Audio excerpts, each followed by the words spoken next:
Hello, everybody, and welcome to Swimmer Sig 56. I'm Cork, and I'm joined here by Dell. What? Did you? I just read your Twiddle Hinder. Sorry, Dally. Oh, bruh. Starting off the stream with the Hello. wrong name. How auspicious. Well, here, I'll tell you how to pronounce the handle. It's Delphoxician. Nice. That's how you say it. Anyway, we're going to be starting off with Charry Limeade versus... Hold on.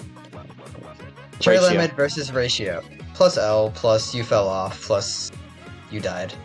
And Charry Limeade is well known for their pretty weird comp. We've got Krim, Pika, Lily, Raze is playing with them today, so expect a lot of weird weapons and some very unorthodox playstyle compared to probably what we're going to see out of Ratio, which just looks like a mid to high level pickup. Yeah, I'm seeing some familiar names. In fact, I actually recently screamed the Skylex person. I've seen Kara around, as well as Tuki Joe. Joe of the Tuki. The man, the myth, the legend, or something like that.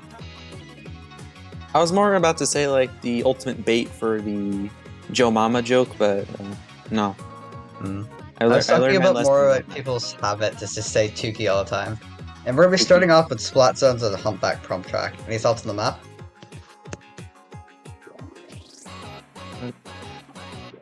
This is going to be like a slosher roller heavy kind of map. So if we're going to see anything interesting, I'm sure we're going to see hell of nice blob plays by Pika. Yeah, and I'm betting Joe is a 52 main among other things, and this is going to be a place for Booyah Bombs. Lots and lots of Booyah Bombs. You only Because need two that's to how people recap play some. this map. I mean, yeah, maybe we'll see a quad Booyah come out, double arrow spray. I'm hoping for double arrow spray. I don't think we will see double arrow spray, but one can dream. One can always dream, but you know, there's always going to be that one team that randomly comes in and just says, we're going to play quad aerospray. Because why not? I mean, we're here to have fun, and we got a pretty standard comp coming out of Ratio, and a wacky comp coming out of the side of Charry Limeade. Pika on that, I think that's a range blaster? Hold on. Yeah, custom then- range blaster. Custom range, which is Bubbles and Curling Bomb. And then Shiny Boy coming out the Blob, a Dynamo coming out from Raze, and then a Slosher Deco. Double Sprinkler, I don't think there's any lethal bombs here, and a whole lot of zone painting specials. Yeah, that is just a lot of zone painting specials and a lot of main weapons capable of attacking around and over ledges. Yeah, it really seems like they took the idea of Humpback being good for weapons that don't need a lot of sight to the nth degree, with Raze going at the Dynamo, backed up by Krim on the Slosher. Krim trying to push up, trying to find something. It's just some one crazy Slosher fix, and the baller is going to chase on that other member of Ratio and take them out as well, with the lead going in the favor of Charry Limeade. Yes, and all the players of Charry Limeade, they're setting up around those ledges, and they're gonna keep our Ratio from getting in. I don't think this Ratio's gonna get enough likes. Yeah, the Inkjet coming out from Ratio is not really going to do much, but in combination with that Booyah will get zone back. Albeit briefly as the zone goes immediately back in the favor of Charry Limeade. Pika's going to go down, the Slosher is also going to go down. It's going to be 2 down, but they're holding for quite a while with all that paint. Shiny Boy is now the last one alive with Raze taken out. And it seems that we're going to see at least some sort of lockout from Ratio, just whether or not Charry Limeade can get back in. Because their weapons are very vulnerable being rushed down in most cases, and there's a lot of rushdown weapons that can put a lot of pressure on them really fast. But the Booyah Bomb's just going to take zone because no one in Ratio contested it. And now that's 2 down in Ratio with Charry Limeade doing an excellent job getting that cap, getting some paint on the ground, and just playing off that to take out the members of Ratio. Yeah, see, and Joe here living with that splash ball, getting a nice kick. Oh, well, he got picked by the blob right there. That 52 got proven to be ever so known menace of live or die. Yeah, and despite Ratio having some good pushes, having some good aggression, they're just not really able to get a lockout. I think most part because of how much paint we're seeing out of Charry Limeade. Blob and Dynamo can paint ridiculously much, and between that and the amount of chip damage coming out, it's going to be very difficult for Ratio to even get in. Now the specials coming out, the bubbles are just gonna take out one member of Ratio was trading with Shiny Boy. I'm not quite sure what killed him. It also looks like they got poked to death by the bubbles. And now Pika's just gonna watch this drop, try to keep anyone from going in, throwing out those curling bombs. One member of Ratio is gonna rush the zone. It is the 52 gal, so they can't afford to do that. They've got the splash wall, they can survive, but it's just not gonna be enough. Over it! There's able to cap it at 1, but they have to cap it, and that's 1. And they're able to get the cap and the pick. This is that's their time to start locking out. Another pick by the 52 gal. Thing is, Ratio just hasn't got the zone back. It took them so long to recap, which was precious time they lost, and that Charry Limeade is going to have now because they can just kind of push up. They kept the zone painted. They had time to reset, which Ratio gave them. Now the baller comes down and getting one side of the zone. Shiny Boy pressuring the other, and the members of Ratio are forced to back up a bit because they're caught in a sandwich otherwise. And now the armor's coming up for Ratio. That's going to help them, along with, I think, a bomb launcher, but the Booyah Bombs are going to come out, and the zone is going to stay neutral and looking like it will flip in the favor of Ratio. Raze gets a nice double, and will clean this up and get the zone back for the side of Charry Limeade.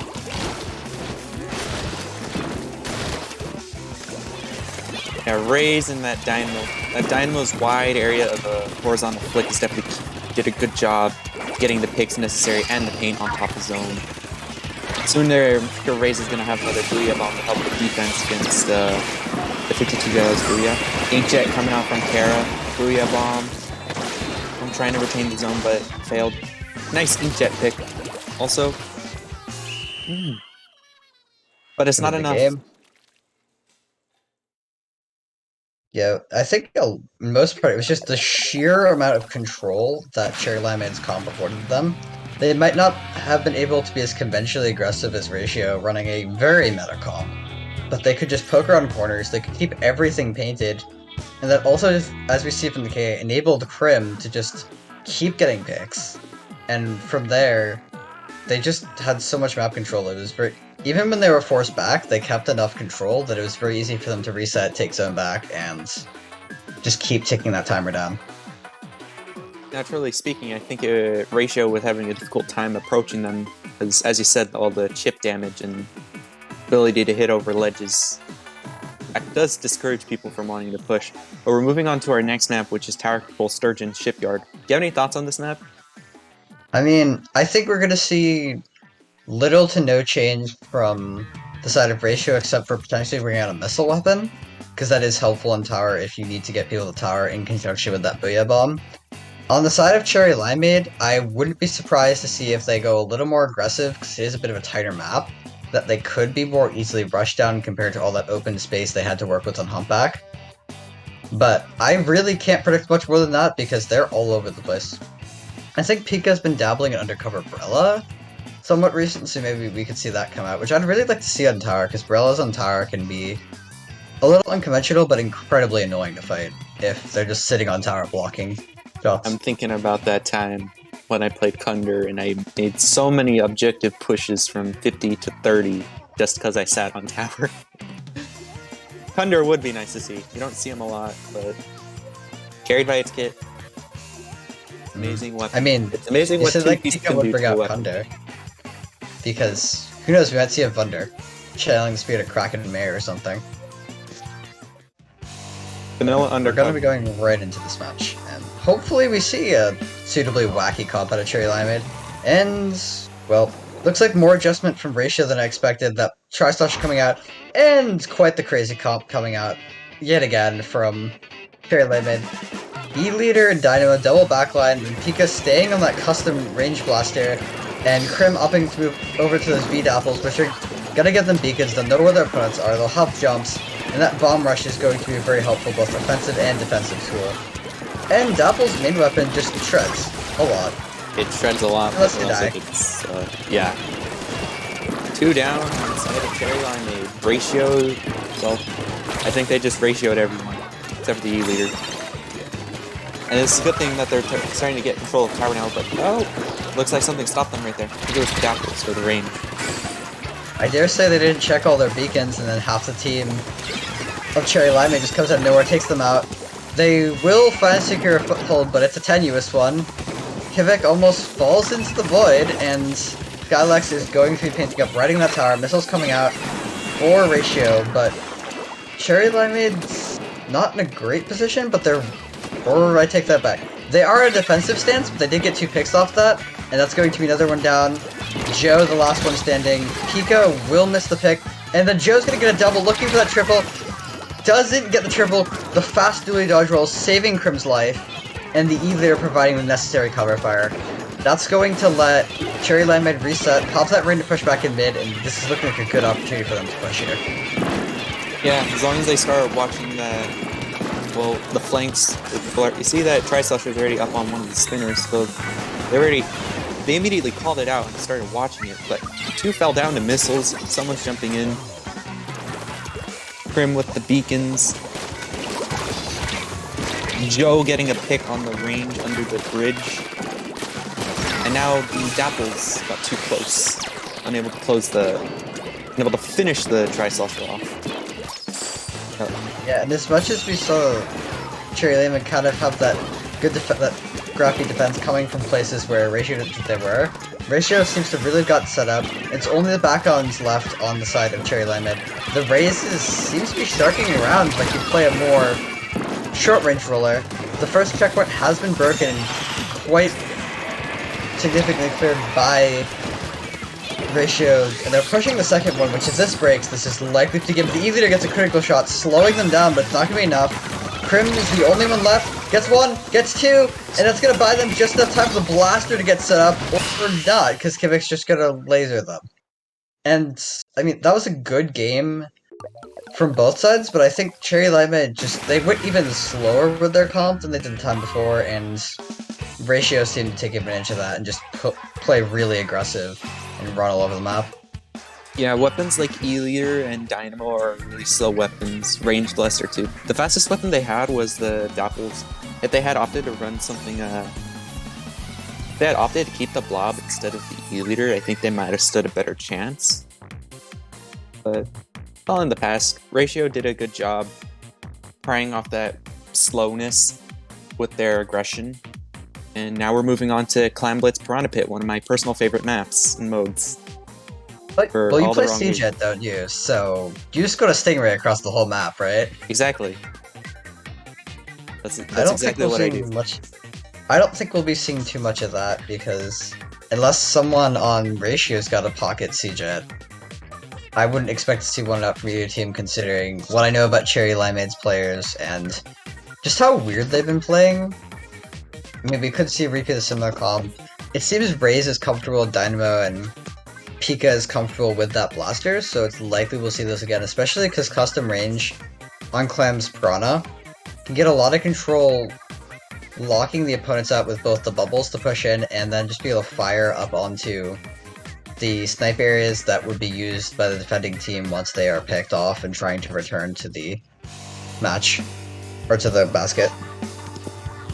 Yes, and that definitely is an important place to pressure. You also got to be careful, because you could always just go around that area. And the double blob Gluga... What?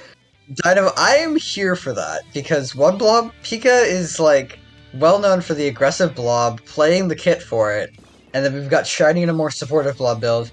Crim, also well-known for their weapon, those blue Gluga dualies, which in the right hands can be deadly. Just dodging around Skylex, so they're picked off. That's gonna be full wipe on Charry Limeade already. With Ratio just saying, alright, you wanted a weird club? Okay, we're just gonna shoot you. And they are running like a majority of their weapons are shooters, so that you definitely can do that. That's gonna be a really critical Booyah Bomb. Gaining control on the around the basket. Charry Limeade definitely did a good job not feeding in and getting picked off too heavy in that area. And they were able to pull off a successful defense.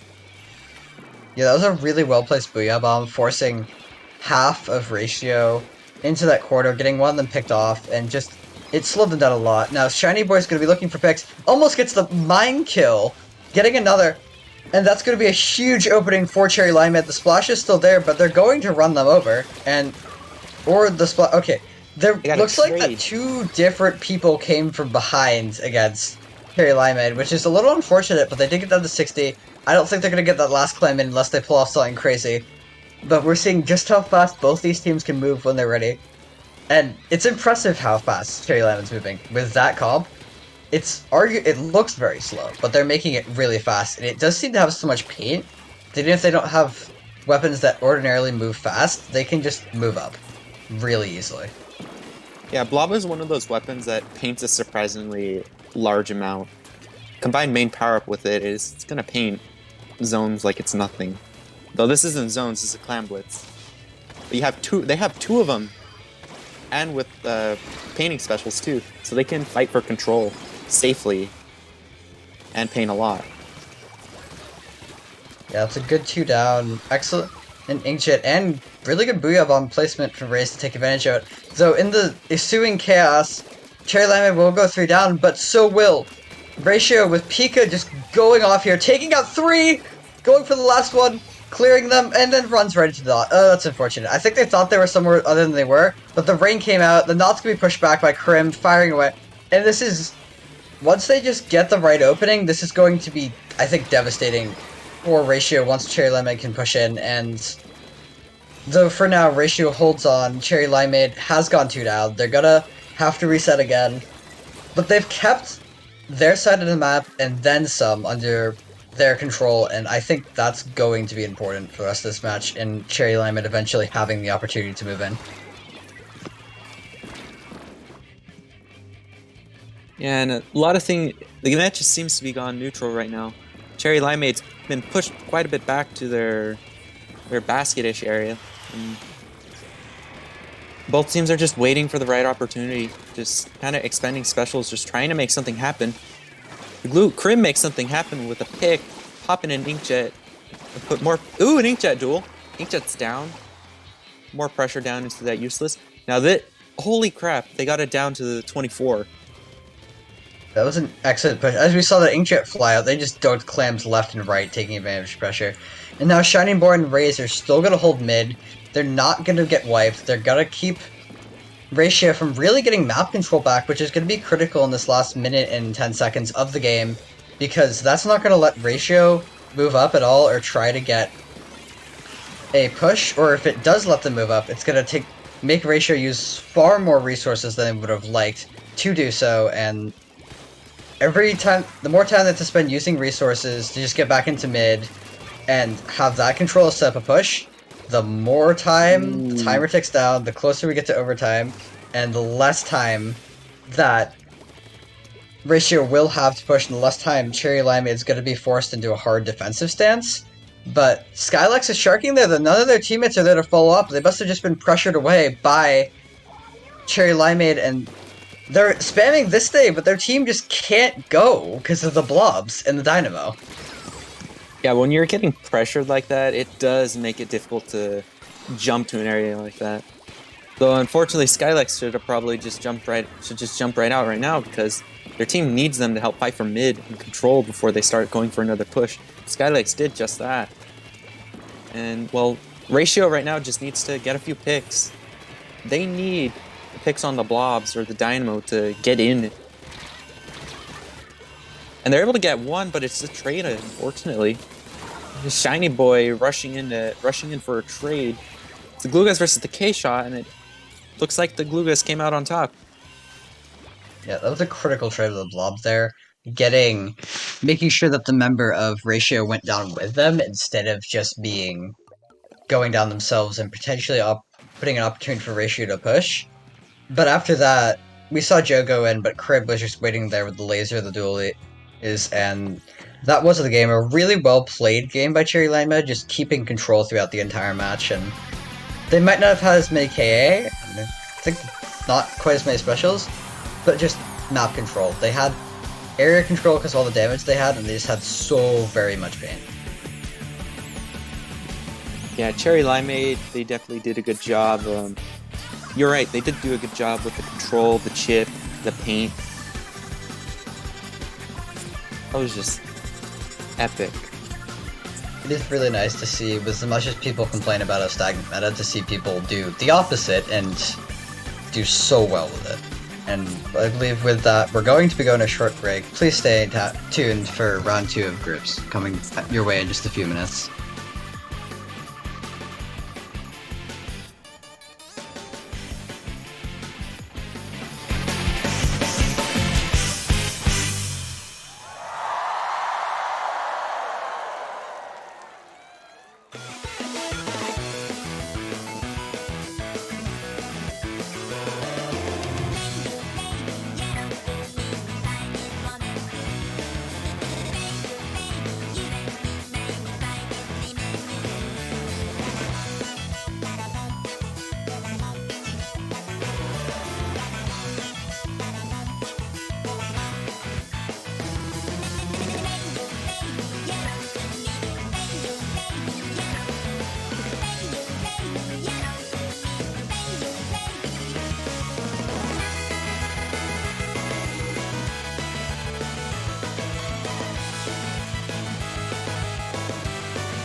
Hello, everybody, and welcome back to Swimmer Sync 56 for our second round of the group stage.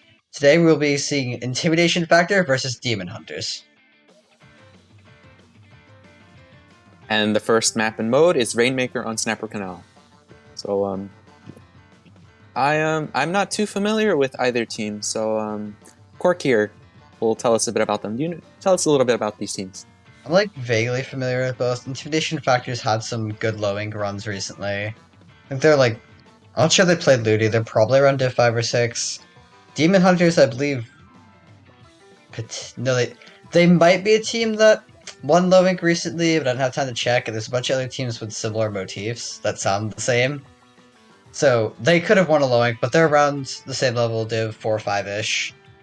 I think this should be a fairly even match. Any thoughts on the map? Alright, this map, Rainmaker on Snapper Canal. This is one of those maps where it's probably better where you build your specials first because pop is not very rewarding. You get pop, it doesn't paint a lot of the area around the Rainmaker. So Yes. we're probably not going to see a very aggressive start in terms of for pop, but we're definitely going to see more specials and picks at the beginning. It's going to be important for both teams to control both the part of their side of the map leading down to the Rainmaker and that far hill across from their spawn. Because if they leave one unguarded, the other team pops, goes, and just runs it up for maybe not a game-winning push, but enough that the defending team is forced into a pretty awkward position, and while their opponents might not have KO'd right there, they're going to be on the back foot until they can reset. Yeah, the stage you definitely have to be prepared to defend from two areas rather than probably one common path. Yeah, it's though as much as it is difficult to defend, if you're in the right place, it is a very good map to defend on, because you do have that height advantage. You can just keep firing down on your opponents, and especially if they're trying to take the faster way, just right up the hill, gunning for a spawn, they're gonna either need a wipe or something like bubbles, tent shield, and even those can be defeated with some well-placed bombs in the Rainmaker's path. Just because of how... And of course, our favorite, yes, Stingray, our favorite thing to complain about. I don't complain about it. I make you complain. Well, you use it. Exactly.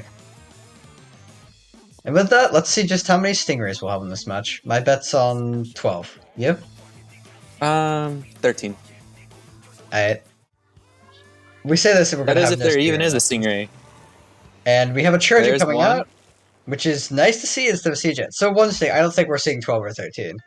I like the Charger pick. This is a good map with a lot of sightlines for Chargers that can use the height advantage. And it's nice to see a Stingray weapon that just isn't Siege yet. Well, No offense intended to our resident Siege main. Always pick. We're heavy. But Yes, Demon Hunters are fun. quick to get the pop and start a push. They're already taking the left side.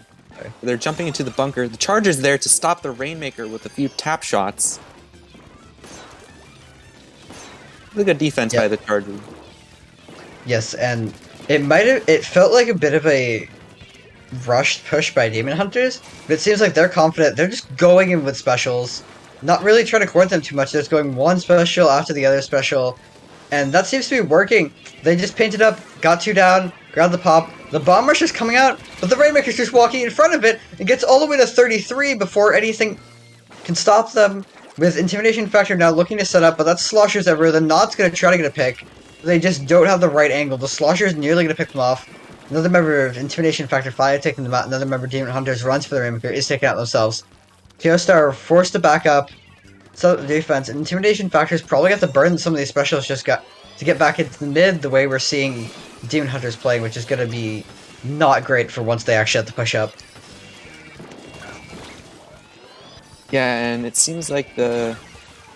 Ooh! Someone flanked. The Soda Slosher flanked from behind, and they decided they're gonna go ham, get a pick with their bombs, and they're putting pressure on this Charger, making it very difficult for them to stick around. Though the Rainmaker decides to save the day. Now that Stingray's in an awkward spot where the Knot... Is that the Knot? Knot. Well, I don't know. There's like a huge slugfest right by the Rainmaker on one of the hills. A lot of trades happening. And it's just the Slosher and one of the shooters from the other team, but the Charger comes right in with a pick, getting a pick on that Slosher. Yeah, really nice pick by that Charger right there. Looking for another, not going to find it. The Not's going to get in their way, and a lot of bombs coming in. A whole bomb rush, actually, from Intimidation Factor 2 down. The Ray coming out, maybe a bit early, but looks like they just wanted to throw the kitchen sink at Demon Hunters to try to get in. The Slosher goes in way too fast. And that's going to be quite the opening for Intimidation Factor. They got to dodge the sink that though. They just gunned it, which ordinarily that's what you want to do, but they weren't going to get lead off it, so it might have hurt them. And now the members of Intimidation Factor will be fighting. One jumps out, and only a Charger is left. Haven't gotten clear. That was an excellent push, but like they just didn't quite have enough specials to break through those upper areas and get all the way to the 33. And now Demon Hunters is coming in very aggressively, though the bomb says, yeah, how about not today? Yeah, bomb spam is one of those annoying defensive, I wouldn't even say plays, techniques. It's one of those annoying things to get through when it comes to defense, because it just, the amount of area denial a bomb gives, the lethality of most of them, it's not fun to push through. It's where our specials come in. As you mentioned, they probably didn't have the specials to push through, but at Nautilus, proving that it's a force to be reckoned with, popping an inkjet to apply pressure to the Demon Hunter snipe, assisting a pick. And the Demon Hunters rushed it. They try to rush it down. I don't think they were able to get it too particularly far. Yes, and Intimidation Factor a good push there, but like it just wasn't enough. Because of I think the Dot or someone just rushed in, hero played it, and that's going to be it. Now Intimidation Factor only has a minute to set up one more push. Yeah, not a lot of time left. You gotta make this last minute count as well as the overtime aim that you get. So Intimidation Factors, not a lot of time left. They're gonna have to play this perfectly if they want to have a shot at getting 32 or higher. That's going to be a tall order. What with Demon Hunters is in place, they've got specials, but they're going to lose their junior, that's their armor. That's going to be an advantage for Intimidation Factor. They're getting another pick, getting that shot down. They've got to clear the other two. Those are the ones with range. Those are the ones that are going to be the most deadly defensively. The Inkjet coming out as well.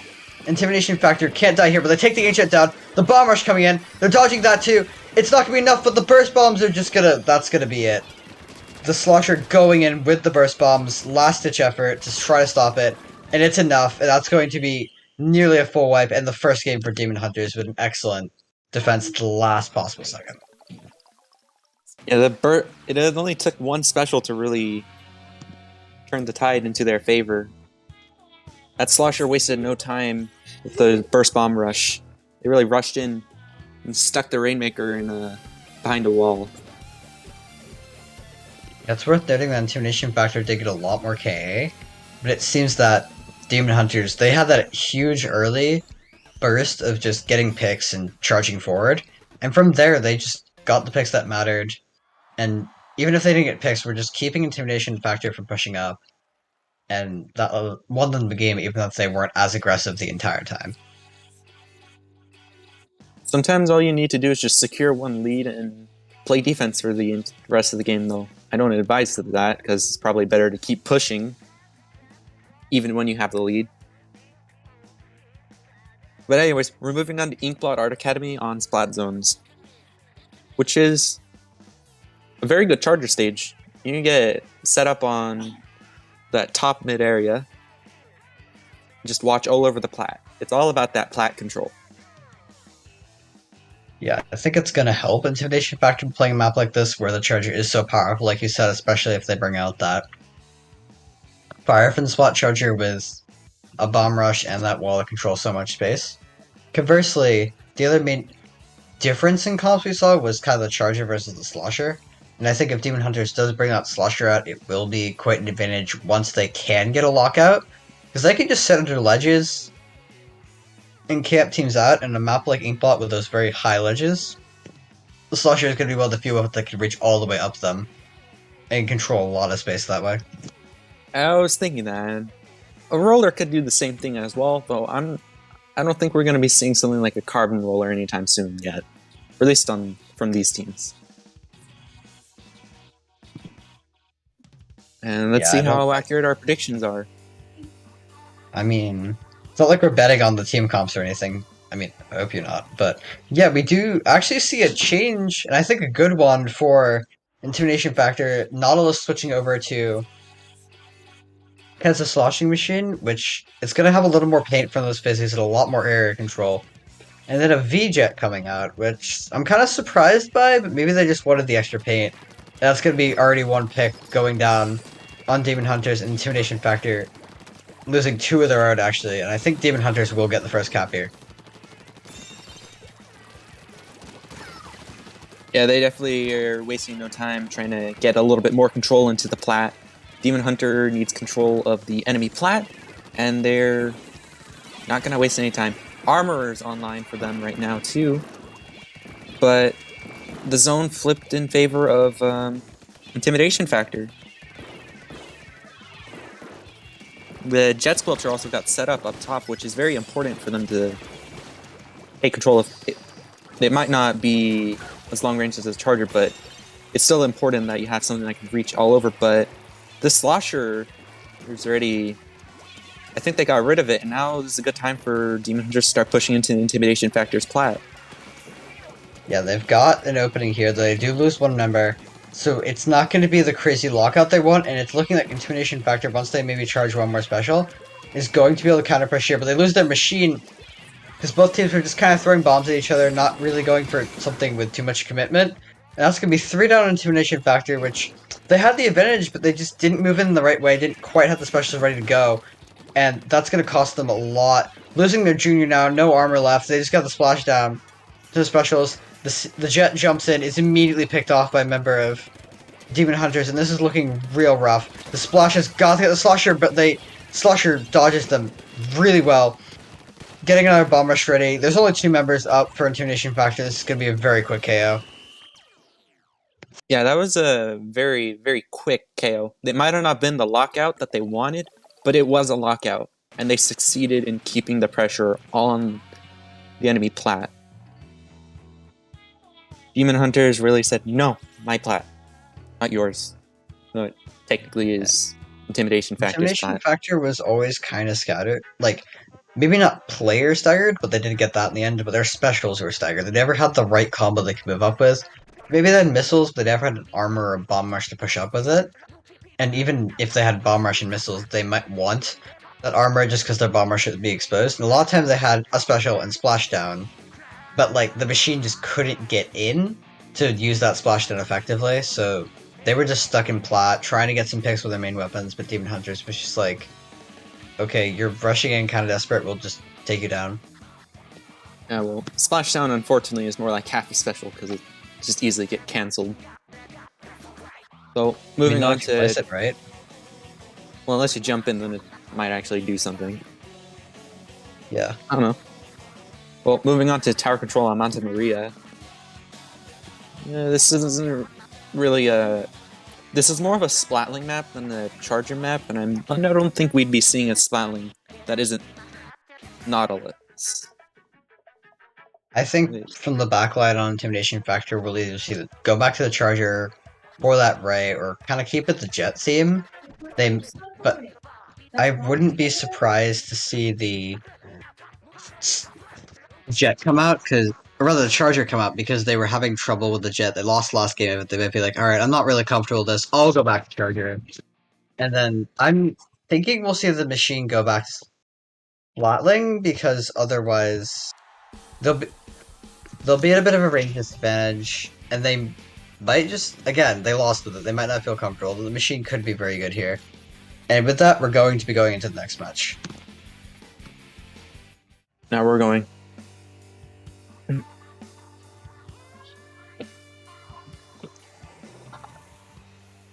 Yep, and we see the Charger coming back, but a brush coming out, and I think yes, it does appear the machine Splatling players got all the way over to Zap. They've got an armor, they've got the hammer coming out, which is really important in this, or really powerful in this map, because tight areas, and then Hammer can just run through them. But Demon Hunters is going to take a very aggressive stance, popping the armor, getting a pick, just rushing the bunker of Intimidation Factor. Dorsal gets a nice pick to Charger. They've got nowhere to move, but that's going to 2 down on both sides. Nice shots going at Charger. Good picks from other members of Intimidation Factor. But in the end, Demon Hunters will be the ones maintaining map control with that rain, popping the Stingray to get even more control. And they're going to be the ones taking the opening push and at least breaking this first checkpoint. Yes, they're definitely breaking control. They're definitely breaking in. They're getting control of the street. Demon Hunters really is going up all off on the offensive. A nice pick right there by the Burst Bomb Rush, putting pressure on both the Charger and the... I can't really see what was right there. I believe that was one of the shooters, the splash of the zap. And yeah, that bomb rush was great. They had the height advantage, and they just rained burst bombs. Though, finally, the Slosher's taken down by Sharku. Another member, or another couple members, actually, of Demon Hunters are still there. And they're going to get the tower almost to the third checkpoint, but it won't quite be enough. And the last member of Demon Hunters are going to be forced to reset it. Or they're just going to keep pushing, haven't got a pick. On that brush, the armor's coming out, but the Slosher's just like, you wanted to Ray? The Slosher's running up to punish the Stingray. Forcing them to spawn! Oh, they did it. They pushed all the way up to spawn and they punished the Stingray. But unfortunately, their teammates aren't alive and pushing the objective. So the Sloshers should have gotten out while they could have. They got picked by Dorsal. It was a very good shot. Yeah, Dorsal has been consistent. I think that first match also top frag with Charger. It has just consistently been one of the slaying members of Intimidation Factor. Now the Bucket's looking for another cheeky pick, trying to take down Zanala. Won't find it. And that Zanala's going to keep trying to get back onto that plat, and finally 2 members of Demon Hunters will go down, giving Intimidation Factor an opening. That Slosher's just running around, and it doesn't seem like anyone from Intimidation Factor's actually calling them out. They're just letting the C-Jet take the 1v1 and probably lose it. Yeah, Slosher, Tri-Slosher, those are weapons you don't want to let do their own thing, because while they are a bit slow, they are very powerful weapons that can combo well with their specials and sub-weapons. So you have to put a lot of pressure on them so they don't take control of ledges or bunker in this map. Yeah, that's going to be another push for Demon Hunters, especially as I mentioned that Brush is Hammer being really powerful. They haven't been able to use it at all. They haven't popped it a single time, as we can see from that top UI, and they've just been dying, I think, a lot. Kind of going for picks, but Demon Hunters has kind of anticipated them, it seems, and just picked them off. And now that Slosher's taking a really great position up top. Dorsal looking for something, but they're going to be one down again. Hitting a shot on the Tri-Slosher, popping the Ray. But Demon Hunters is still going to hold mid-control more or less. Lewis, Art curving those shots, getting a nice pick on Narwin. Trying to push up the Charger, forced to back up a little for now, but it's like, alright, I can't push you? Okay, I'll just, like, aggress bunker instead until we can find a way to paint up and aggress the Charger. And they will just ignore the Charger, it seems. Going for a pick on the splash, and they're just dancing around. Another member rushes in to help them. And now Lewis is sharking under yet another ledge and just firing shot after shot after shot.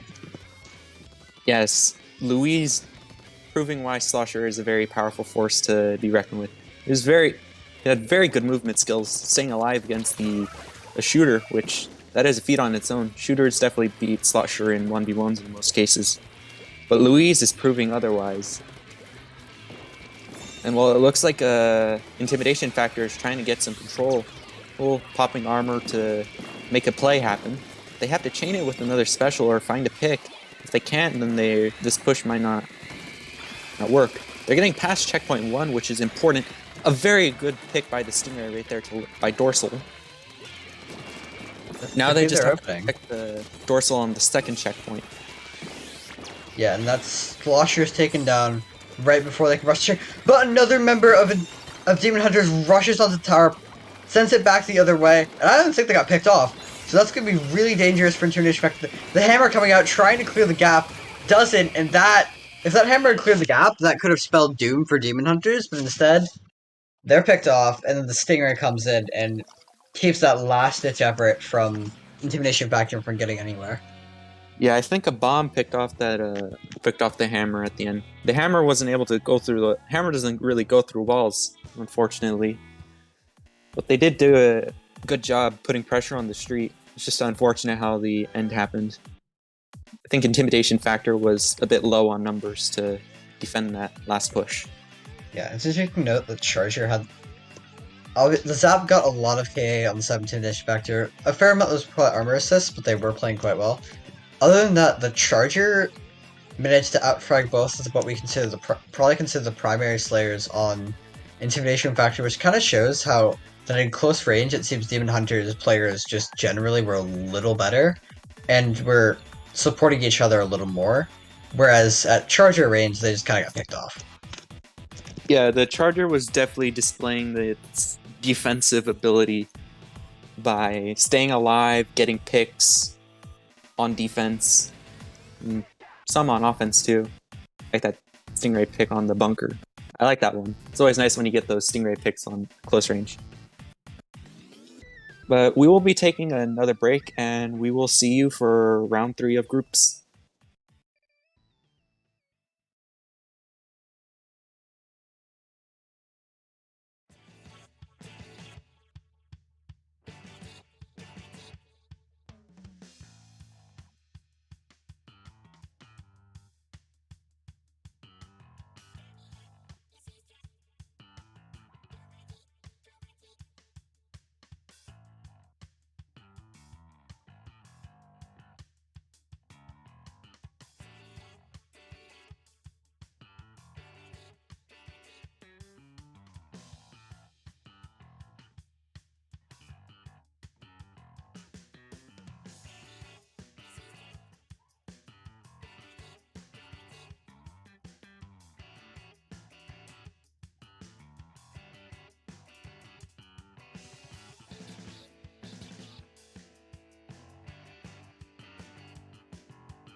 Hello and welcome back again to Swimmer Sync 56, this time with round 3 of groups. And we're going to be seeing Inkd versus Yume Star. Inked versus Yume Star. I don't know much about Inked, but I'm actually quite familiar with Yume Star. I believe they were here last SOS on stream. I'm quite excited to see a fellow CJet main in Aron today. That's kind of all I have to say. Do you know anything about Inked? I know a bit about Yume Star too. I'll mention Inked after that. Blues, I've seen them play Squeezer, and I think L3 they're really good at those. And Lumina lost. I commented Yume Star, I think low ink a couple months back. Lumina plays other Slayers, but their Sploosh is something else. Especially their Hammer. If we see a Rainmaker match, don't be surprised to see a Sploosh 7 come out, and don't be surprised to see it do a lot of damage. About Inks, I mean, I don't know too much about their comps or anything. I do know they're part of the Wipeout Pugs Extended Universe, aka that clan of... I've lost count of how many teams, but they're cool. They have a nice team tag with the exclamation mark. And Simple yet any effective. thoughts on the map? Because we'll be starting off on Clam Blitz on Mako Mart. So this map is quite small, but well, you can definitely get a lot of control with an anchor weapon. Slayers are gonna have a fun time because everything is a bit. You can flank around from plenty of areas in this, from breakfast on stack. So we're gonna look forward to seeing a nice slugfest in mid. Slugs? Where do I get slugs? Anyway, we're gonna see Lumina and Junior. I generally play Slayer, but looks like they also have nice armor with in the back pocket. B exclamation mark is going to be playing K-Shot. We got the Squeezer coming out, really going to be helpful here pushing. And a bit more of an interesting comp coming out from Inkd with an L3, a Mini, a Tri-Slosher, and a Neo Splash. So it's an all burst bomb comp, which is going to be painful for Yume Star. Yume Star will have advantage in lethals, but the amount of burst bombs that can come out in a given time, the amount of paint they can get, and just an obnoxious amount of chip damage is going to be at least very annoying for Yume Star. And with that, Inkd will use all that pressure to get an opening push, but they're going to go 3 down, only getting a 65, and this is definitely a push that Yume Star can very quickly rebound, as we're already seeing them paint out the map and get ready to set up a push of their own once they've got specials ready to go. Yes, this map is quite small, so this allows for some very quick control of mid from the basket. So right now, Yume Star has to just get a good pick or so, and then they can start pushing in. They're already doing just so. With bubbles, they're already able to get in the first power climb in, and they just need to get a few more small climbs in and maybe another power climb. A pity, but I don't think they're able to. The trade happening in mid doesn't seem very likely. Yeah, it doesn't seem like they got much special pressure.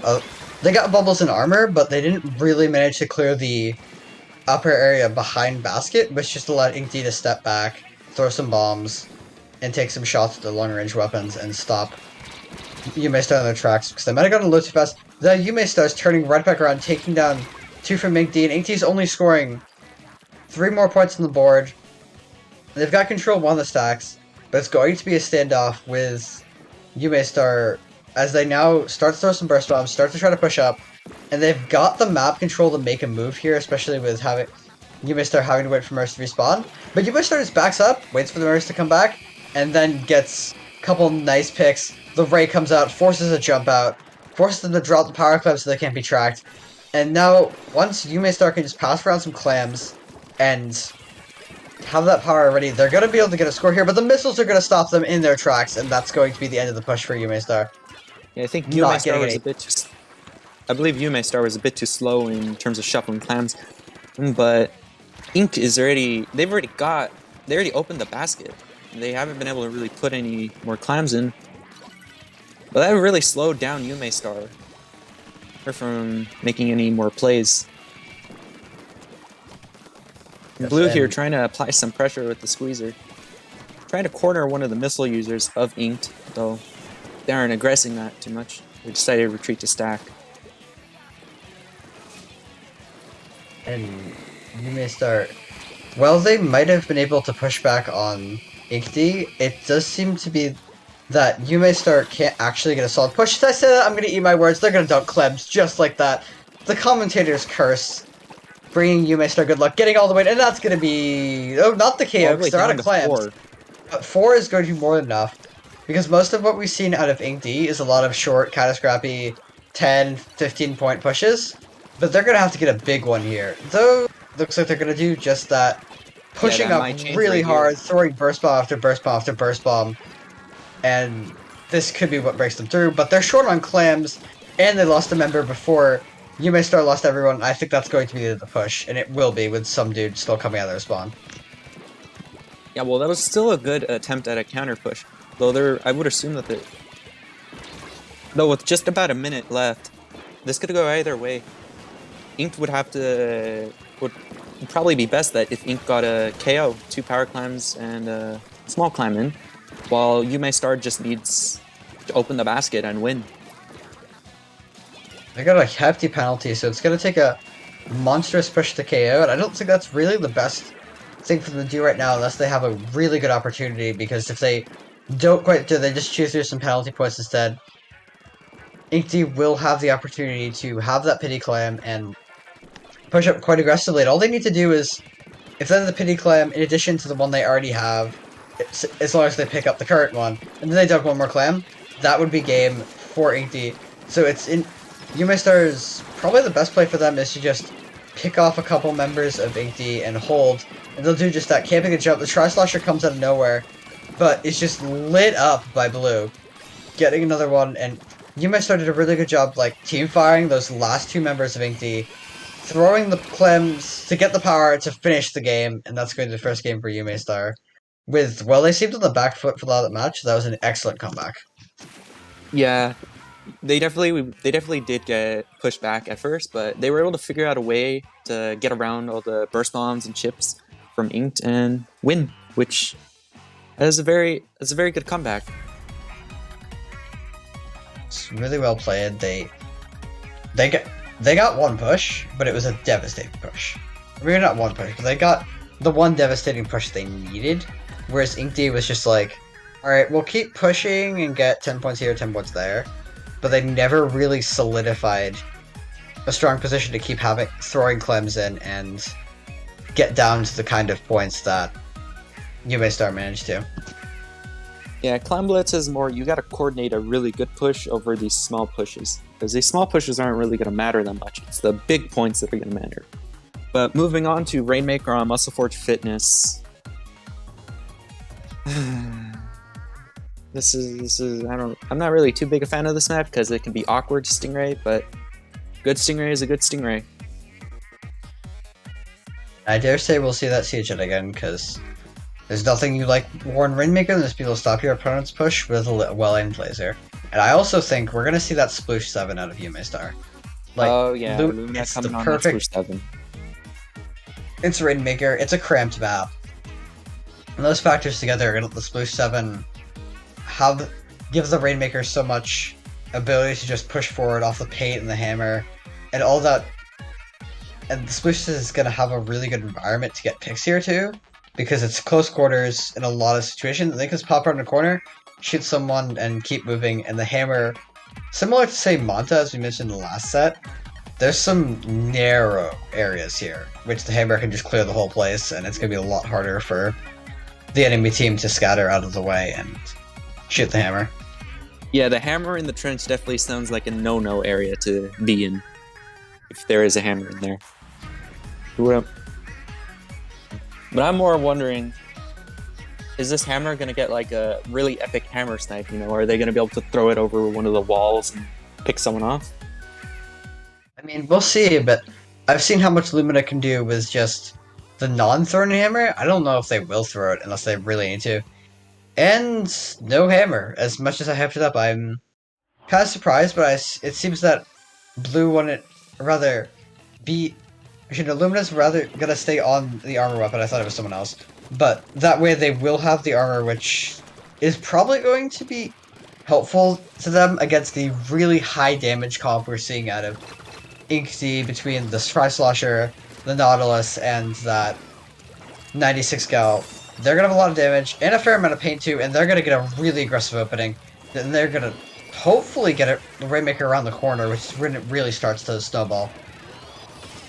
Yeah, another thing I noticed is that Yume Star is not running the CJ, and everyone opted to run the VDS rather than custom Jet Swelter, which that could be good or bad depending on if everyone's able to play right. But oh my god, Inked is they've already got objective down to 11. They were very quick to get it down. Yeah, that was a really good opening push. Seems they caught Yume Star a bit off guard there. And now Yume Star's gonna reset. They've got Armor Inkjet and Bubbles ready. They can make a push here, but they're gonna get a better push if they can manage to get some picks on Ink D without having to burn a bunch of specials. But as I say that, they lose a member and 2 specials come out. Which, with the missiles to slow down the armor push, it's going to be a stalemate, and it's one that's not in the favor of Yume Starks. They already burned all those specials. They're gonna get the picks, but they're gonna have their specials charged, so it's not as bad as it could have been, since they did manage to just play aggressive, get the picks they needed to be able to push up, and they'll have their specials for the opening push, which, if they hadn't got those picks, that could have been a disaster. Well, Yume Stars they're already starting to initiate their first push. With bubbles being thrown to start making something happen, but no, the Tri-Slosher from Ink decides to helps the push, getting the Rainmaker and the Squeezer. And they're kind of just resting a little around between the trench and bunker area. Yeah, and the Tri-Slosher was snaking on that wall, really good position for them. Aaron's gonna have their missiles ready, the armor's coming out as well. And Yume Star, once this rain wears out, they're gonna be in a decent position to push, but they've got to get the picks with it. And the armor's out, but nothing else came with it, which, I don't know, they just probably weren't comfortable enough to pop Inkjet, but they could have used their missiles here. I think that would have helped, because they haven't been able to get any picks onto Inkdy, and Bumia is just gonna rush in, distract 2 members of... And that's a host DC. Well, yeah. So, well, it wouldn't be an SOS stream without, or an IPL stream in general without something weird happening, and I'm not sure who won this match. I haven't looked at the SOS rules in a long time, but I guess we're just kind of chilling. Yeah, so who do you think's gonna win this match? Because I think that Ink stands with their solid lead can really retain their lead for the rest of the time. I think Nintendo Switch Online just won the match. That's who won. Like, the Nintendo gods won the match. Not like... I'm not sure who the match actually goes to, but Nintendo Switch Online definitely won the Annoy the Streamers match and the Commentators match. I just opened Battlefy to look at the rosters and EO mode, clicked it, I see a match dispute come up, and immediately like, alright, let me check that. Oh wait, I'm not running this tournament. But let's see if these teams will indeed be replaying this, or if we're just gonna have one of the teams take the win based on the rules. I believe it's only a replay if someone on... I believe it's only a replay if one of the players disconnects within IPL's disconnection guidelines. Yeah, it will be replayed by a new host based on the rules. Oh. Actually, wait, no, I'm reading them backwards. It seemed if the game is under 2 minutes and 30 seconds left, and the team without the DC is 50 units or closer to a KO, the game will be given to the team that was not hosting. I don't know which team was hosting, but the DC was definitely closer than 50, or the Rainmaker is definitely closer than 50, so someone is going to be... This is going to be a game in favor of one of the teams together. And I believe we will be moving on to Splatoon's Anchovy games in a few minutes once we manage to get the room back up and get everything working. Yes, so... Well, since we don't really have much to talk about, so we can talk all about the map before it happens. What are your thoughts on Anchovy? On Splatoon's? I mean, it's probably my... I was about to say it's my least favorite place to play... mode to play Anchovy games. I remember when Anchovy Clams exist. It's definitely gotta use less of the map in a lot of cases than, say, Rainmaker Tower Control, because unless you're pushing a really hard lockout, you don't really end up having to push into your enemy spawn, whereas to KO the other modes, you do have to. And the fans are going to be really important controlling them. So yeah, the fans are going to be very important. You got to control those fans to live. You don't want to lose your fan, but you also, well, you also don't want to be so close where you get randomly cheesed by a Ink fan. I actually had that happen to me once, and let's just say that not very fun. It's never... Yeah, if everyone dies in the propeller ink on the stream, I'm going to be incredibly surprised. But yeah, if that actually happened, I think we would have to clip it. we would. I'm sure there's someone... I'm sure, like, the entire chat would clip it if that happens. So, speaking of fans, as I was saying about controlling them, I've had to think about my opening way too much on this map. I think it really comes down to whoever can kind of grab both fans and win, like, either an isolated 1v1 or, like, their teammates throw some bombs up and they can just control one of the fans because then they can start to push in. But this is also a map where once you've pushed up, you got some picks, you're trying to lock out. Unless you're, like, in your opponent's spawn, and even if you are, and they can get onto their side horizontally moving fans, suddenly your zone's being back-capped, so you really just have to keep an eye on that, or... Well, you might have been pushing, but now you're getting pinched, and you don't have control of objective. Well, I'm not really sure that some teams do that. I haven't really seen people use the side fans very much. I've seen more people too much drop solo. from window. Yeah. I mean, that's only if you're getting completely locked out of spawn, but maybe I've just been seeing people do a few too many weird things in solo queue. It happens to all of us. Someone's just, like, on the fans while you're trying to push, all that good stuff. But any thoughts on what we might see these teams adjustment-wise or comp-wise? I think that Aron might switch to playing V-Jet. V-Jet Sculpture is actually very good on Splatoon's N2V game. Because you don't really have to think much about your opening. All you really have to do is just simply paint the zone and watch window at the start. That's it. Yeah. It's definitely... And missiles are always helpful, and mist I feel like is useful here, because you could just... If someone's trying to aggress your fan, just throw a mist there, and they can't. At least they have to back up. But... It's definitely going to be interesting to see how Yume Star handles the aggression of Inkty like we saw in the last match. Inkty bringing the same comp out, that aggressive comp that worked for them. And the charger coming out from Aron, Fire from Spotterscope, looks like they saw that aggression and they're like, alright, we gotta have some range in them, we gotta be able to stop their aggression, and that's just what they're gonna be able to do with that charger. Yes. But they're gonna be the aggressive one, actually. Positioning.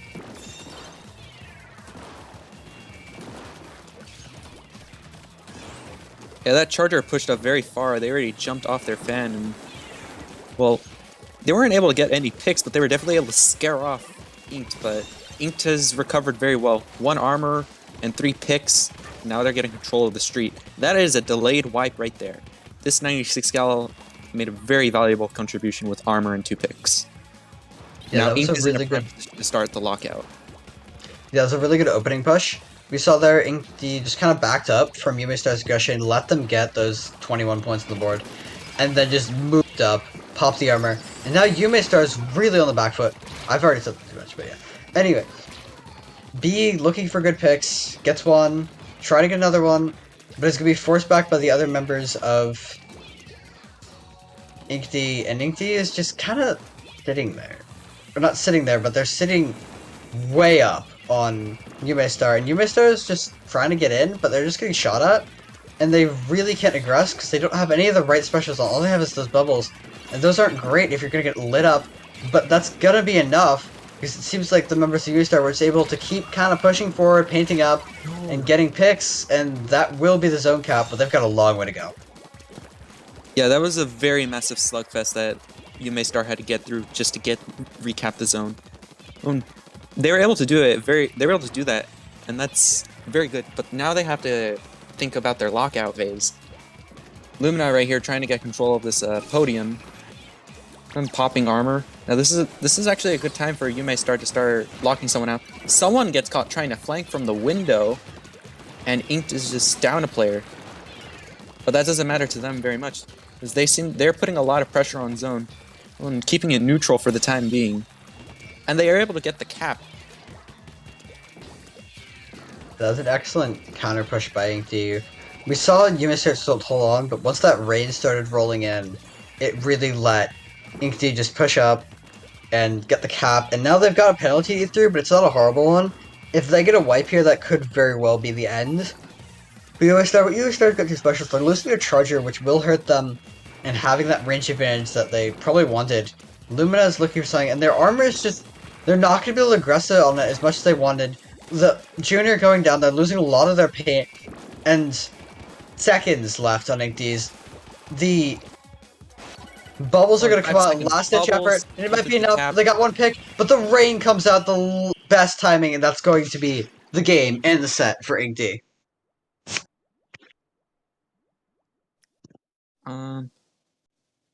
There's a very amazing coordination with the Rain. Rain, I feel like Rain is sometimes not always viewed as the... I feel like Rain's versatility was very helpful. It helped with controlling the zone, because you don't really want to be on the zone, and Rain also kind of paints the zone. You also don't want to be in the rain. So I feel like Rain was definitely helping them retain that control, and that's why they were able to retain the zone for as long as they did. The rain, like you said, really helped, and it really stalled Yume Star's like counter recaps. The rain just came out and provided a little more paint, a little more space to let even just the two remaining members of Inkd finish that game off instead of having Yume Star recap and having to reset yet again. One of my favorite aspects about Rain, a very versatile special, if you use it properly. And I believe that is it for groups, and we will be seeing you in top 8 for Great White Bracket. Indeed.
Hello, everybody. Welcome back to SOS.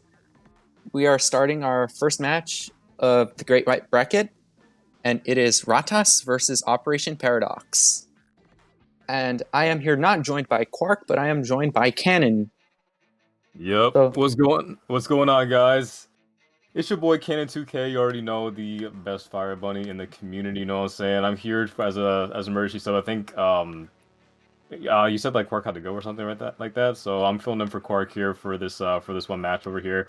Everything like that. And Operation Paradox, I actually was supposed to face them in Ludi, but unfortunately I went to see Spider-Man instead. But I'm happy I'm happy I get to see them in action here in SOS. So I can't wait to see what they're gonna do.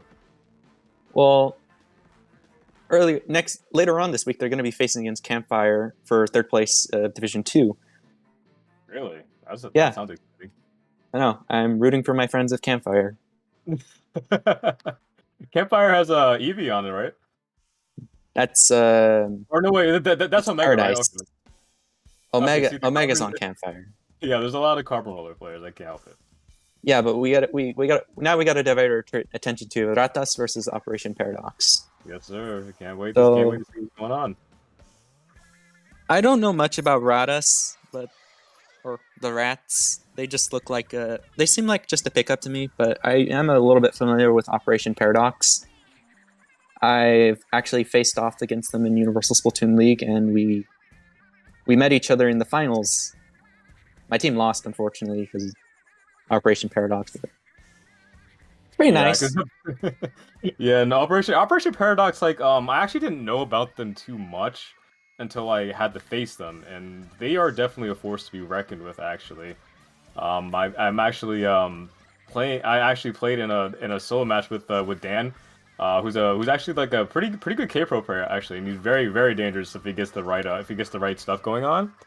It could be a real threat, but again, you know, Campfire has Omega always with that Carbon Roller, always a huge threat. You know, you have to be really careful, just like just knowing where that Carbon Roller is at all times. But Omega's not playing.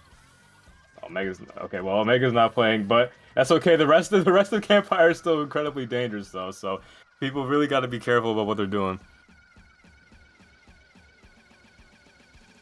Yes, and our first map is actually going to be tower controls on Sturgeon Shipyard. So you have any thoughts about this map that you'd like to share with me?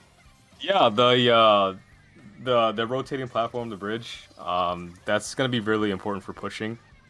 Because some teams decide not to go for that as they're pushing, and that can kind of like provide like a pretty good gateway for some teams to like, kind of like just like flank around the tower, especially on that first checkpoint. That's something that like a lot of people like try to watch out for, is that first checkpoint flank. Actually, so taking control of that rotating bridge on this map is going to be very important, and also that that right side.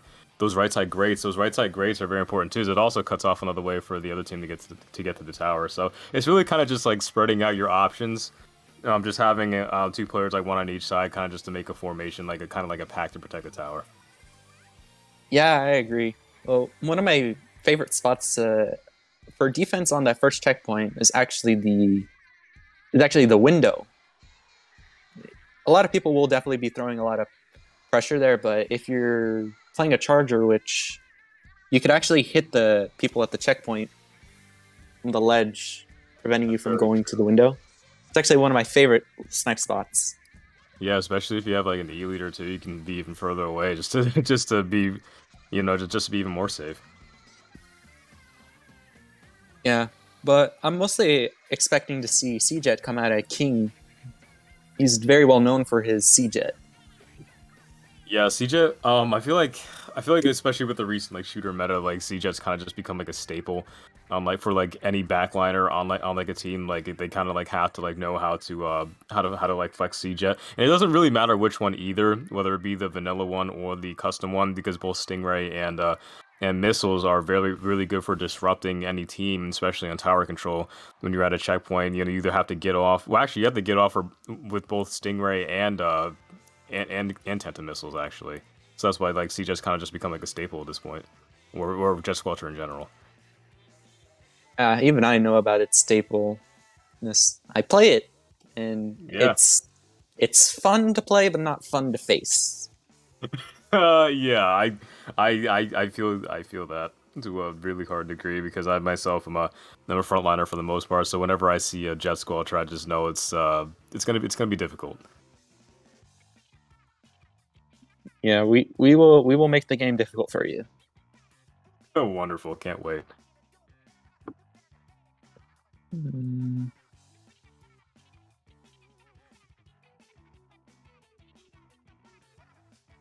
So, do you have any do you have any like comp predictions for this coming match? Because I think we can already assume that Operation Paradox is gonna have King on C-Jet, Dan on the K Pro.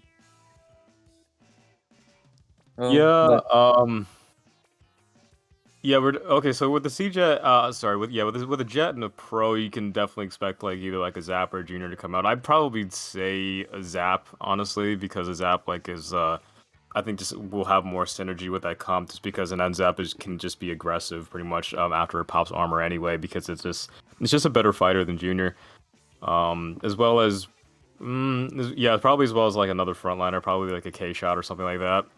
Because like double missiles is like on the case that King goes vanilla, Jet Squelcher is always fine, but that also combos well with Stingray as well. But they're going to get started. Sorry, here right here. Ratas, I'm not really sure what they're going to go. We're going to see in just a second what comp they decide to go in order to maybe or go up against Operation Paradox. I was going to say counter, but they haven't played a game yet. So we do see the C-Jet K Pro Zap. I actually almost got it spot. Did I get it spot on? Hold on. Did I get it really? Yeah, okay, I think you got it spot right. on, except for the T-Tech. Yeah, almost spot on. But Ratas is running a Kensa Rapid and Kensa Sloshing Machine. It's a very powerful combo right there, because those weapons are very good chip weapons that pair well together to get instant kills. Ow! Yeah, and Ratas are very quick to gain control of the tower and start pressuring on the snipe area of Operation Paradox. The K machine is already pushing, got a very solid trade in the pit, the K Pro, and Ratas has now gotten the first checkpoint. Yeah, that was a sweet direct from the machine in order to get that trade. And me myself, most people who know me know that I absolutely love the Kansas Sloshing machine, but Ratas is really off to a huge start, getting up to all the way up to the 36 marker, getting past that first checkpoint. It's something that like some teams can struggle with, because sometimes Sturgeon can be a bit of a stalemate map, mainly because of that first checkpoint. It can be pretty easy to stop. As you know, as well as with that just being very hard to get past. But we're going to see how Operation Paradox gets to this checkpoint. As they have both the Booyah Bomb and the Stingray ready, as Ratas trying to defend it. But they do go in a 2-down situation, so it looks like Operation Paradox may be able to take this first checkpoint and possibly go towards the second for a pretty smooth ride. Yeah, they definitely are going to have to start pushing in a lot farther than the pit to start spawn camping. Though, looks like Ratas is able to stop a few of them from get a few picks, get a pick on the tower, stopping objective. Sad Face here is doing a good job painting and putting pressure off on the pit. Yeah, and the CJ wisely backed off because they know that they're a little over halfway to another Stingray. The King just wisely like keeping their distance and backing off into their pit just in case they need a Stingray to stop the tower. Just being careful of that Fizzy Bomb that was thrown right over the bridge. However, Sadface does get taken out by a Hago Pix. I'm saying that right. But Operation Paradox is 2 down for the moment, as it looks like mid is going to swing back to the side of Ratas. But Nero, unfortunately, getting taken out by a very well-placed bomb. As looks like a lot of members of Ratas were just like pushing up just a little bit too fast, and Operation Paradox is able to like clean them up pretty well as the control mid is going to go back to the side of Operation Paradox as we reach the halfway point. Oh, it looks like someone got caught under the bridge from Ratas. And Operation Paradox is now making their second push of the game. King backing off to use the Stingray, so they didn't find a pick on someone jumping out, unfortunately. So their Stingray definitely was more to help with gain control of Ratas' areas. Yeah, unfortunately, King getting caught in the fire of the Rapid Blaster, being taken out. That is a pretty big pick on the side of Ratas as the last person jumps out, as they can start their pick going on right here. As the Jet Squelcher is not close to Stingray at all. Meanwhile, the Enzab with the Tower Control's passive special charge will be able to farm an armor pretty quickly, actually. And I'm assuming that that Ratas is going to use that in order to counter a possible Stingray. But no, it looks like they're going to be using it a little bit early here as they take the fight into the pit of Operation Paradox. But let's see if they're able to get to the 28 marker with this checkpoint. But no, it's just the Kenta Slosh Machine left.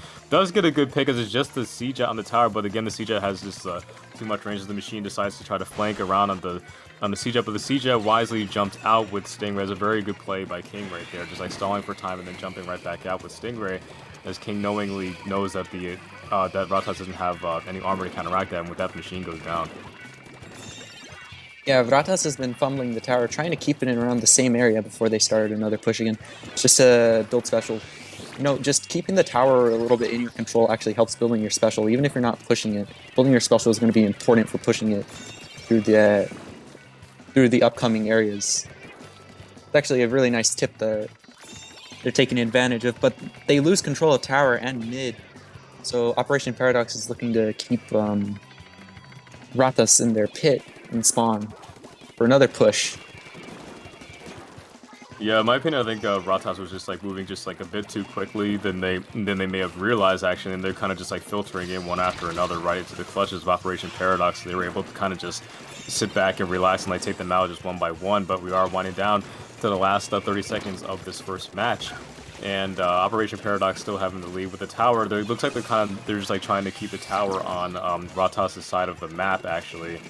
With the clock winding down, and the Siege does have Stingray ready. Like King is like wisely just waiting. Never mind, actually, King went down. King went down just now, actually. Ooh, that is a crucial pick because I thought that Stingray, Operation Paradox, lost one of their most important pieces of defense. So if the K-Pro can get a Booyah Bomb off, then that could really spell defeat for Ratas. And they're here at the checkpoint, and they are able to get the lead last minute. Wow, whoever took out King actually won the night game. They really did win the night game by taking out King, because King was probably getting ready to jump back with that Stingray in order to stop the tower. Like King probably would have raided like a little bit after where the first checkpoint is, so the tower would be stuck in midair. But whoever took out King really just won Ratas that first game. So very, very well played for them for keeping the cool and being able to take it back in the in overtime. Yeah, that was a very important pick. And now we're moving on to the Clamblitz on the Reef, which I have a few mixed opinions on this map because it can be a struggle to push in, at least from what I remember from playing. But We are definitely Yeah. looking to see more stingrays from King as he's readied up very quickly. Yeah, Reef, Clem's Reef again, the bridge is still very important. I feel like really like any map that has a bridge is going to be very important because the bridge is the main part of mid, as going on the bottom or like going under the bridge is not nearly as effective as it is by going on the top part of that bridge. But we'll see if we see any changes to any of these teams' comps because it was a very close match at the last match. We may see a change out of the Kenta Slash machine because like Splash Shot may not be all that useful in Clamblitz. On top of the machine player, maybe just wanting like a little bit better movement. But we'll see. We'll see if Operation Paradox comes up with a counter strategy because I think they really only lost because King died at the worst possible time. Yeah, sometimes just one death is all it takes to really spell defeat for your team. Though Operation Paradox still has 4 more matches to see if they can move on to the next round. Yeah, still a long set to go, man. Like you can't call anything just yet because Operation Paradox definitely has a chance to come back as this is a best of 5 set. You know what I'm saying? So we'll. Oh, so sorry. What?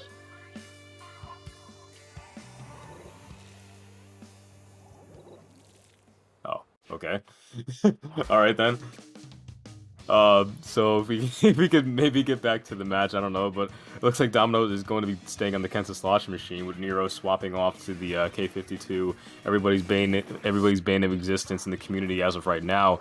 And we're going to see Splash coming out on both sides actually as well.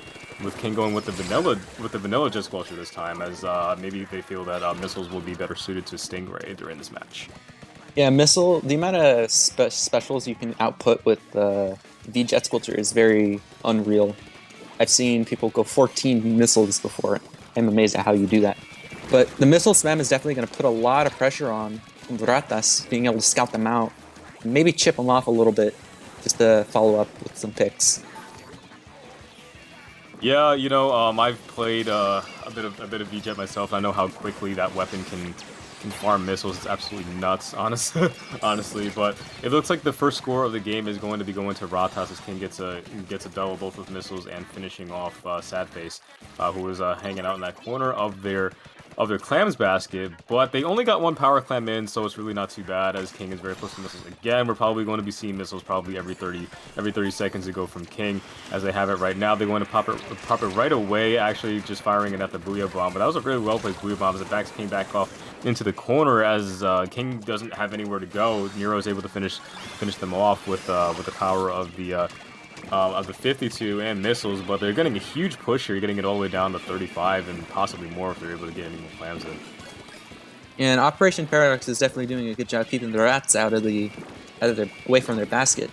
52 Gal proved already it's the bane of the existence of everyone as it got a double to help lead to that push.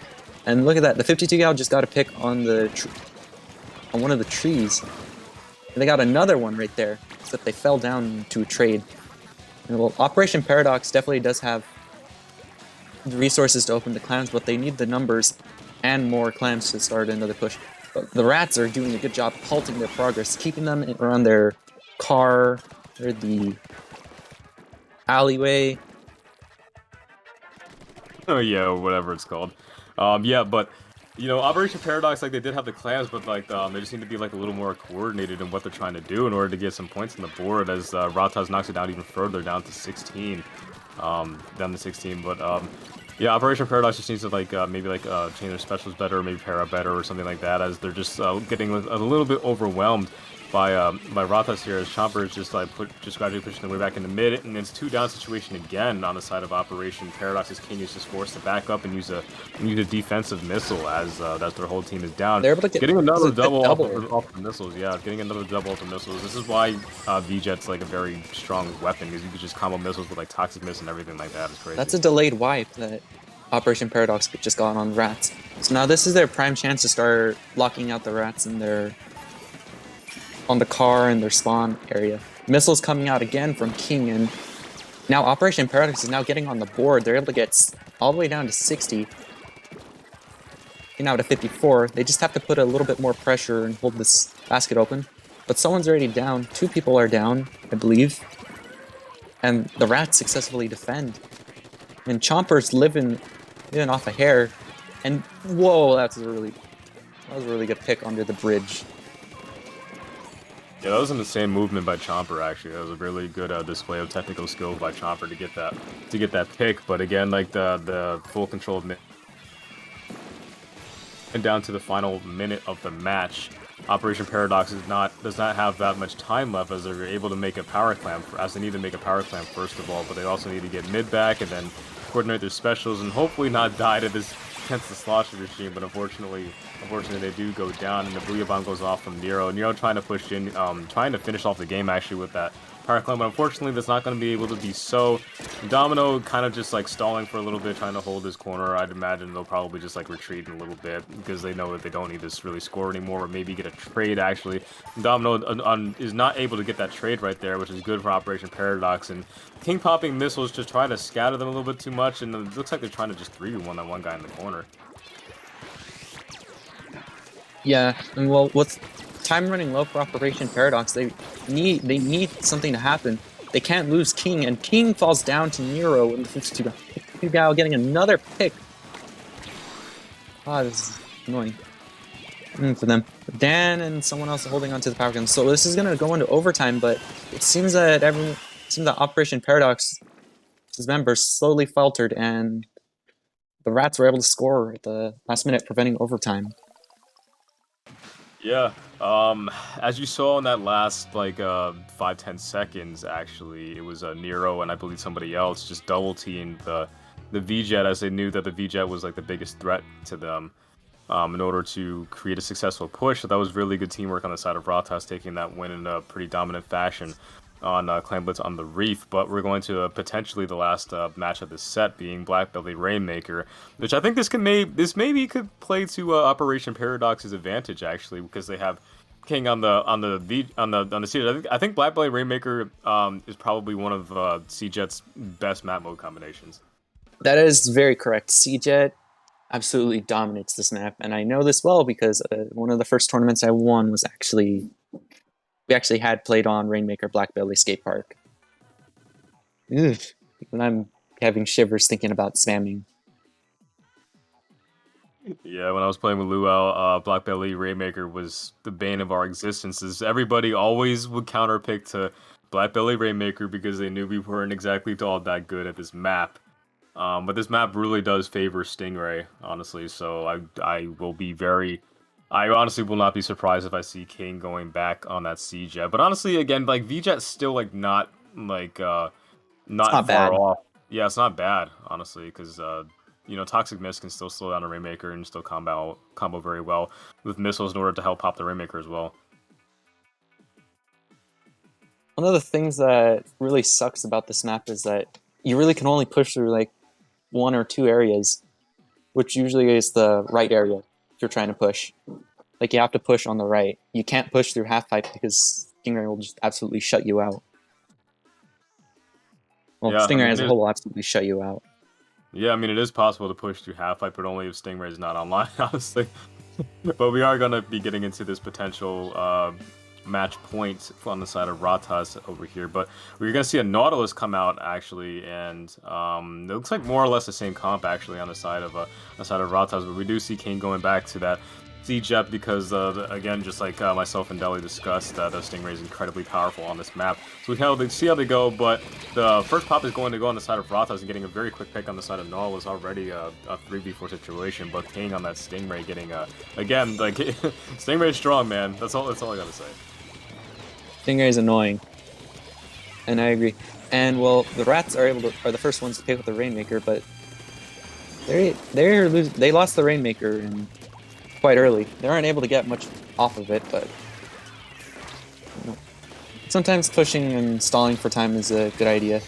I don't know who got that trade on, who killed that knot, but it was a good pick on the knot because the Nautilus's pressure and range is very annoying to deal with. Even though knot was one of the more broken weapons of the meta, it's kind of fallen down a little bit. It's not as complained about as much when you think about 52 gal. Yeah, I mean, you remember when people used to say that like Nautilus was busted, and then then people figured out like, hey, all we need to do is paint, and it can't really do much.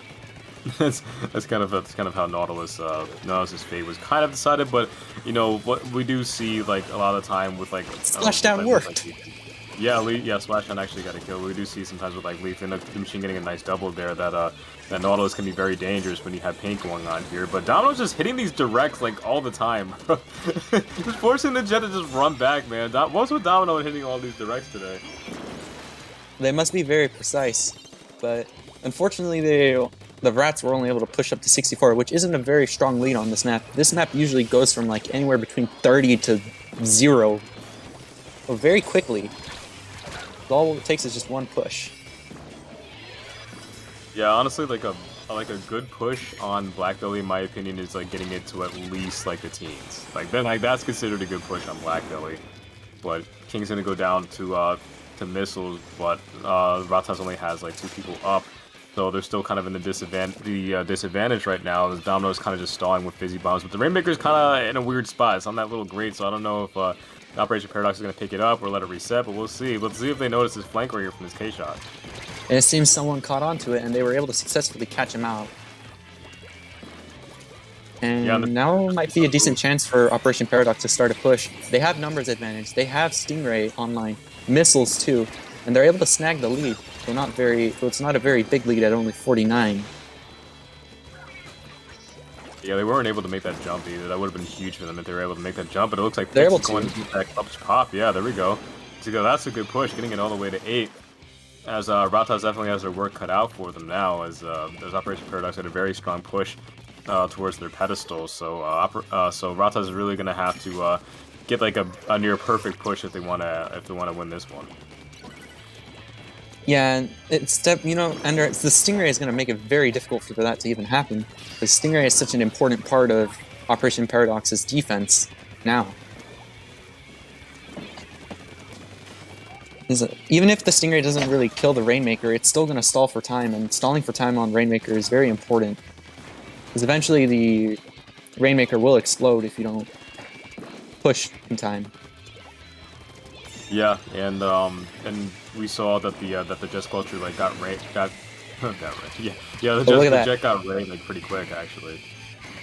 Like right after they used Ray to push, King was able to get Stingray again very, very fast. That just goes to show how powerful of a weapon the Jet Sculpture is in this special scam heavy meta that we're in right now. As again, we saw like King like stop that push right away, but King's down right now, and Ratas is making a push, but they didn't unfortunately catch on to the Enzap, who was just like sharking in the corner, with his balloon just sharking in the corner. They did not catch that. His balloon's able to stall this push for the time being, with a little about 50 seconds left right now. But the Jet Squadron's still down actually, so they could still have a chance if they have their whole team alive. Yeah, but that Inkjet snuffs out the Rainmaker while it's pinned at a corner. But the Rats are able to quickly get a pop, popping armor and throwing a booyah. Now they really have to get this push. And a pick on this shot, I believe, is going to be helpful. Chomper is able to get the pick on the Enzap. Except they didn't get the Rainmaker in time to push it. Now Rainmaker's reset. That's going to stall them for a lot more time to even get objective.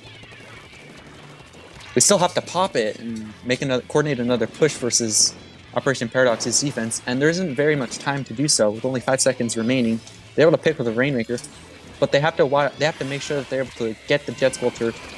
There's Stingray, and unfortunately, a combination of missiles and Stingray.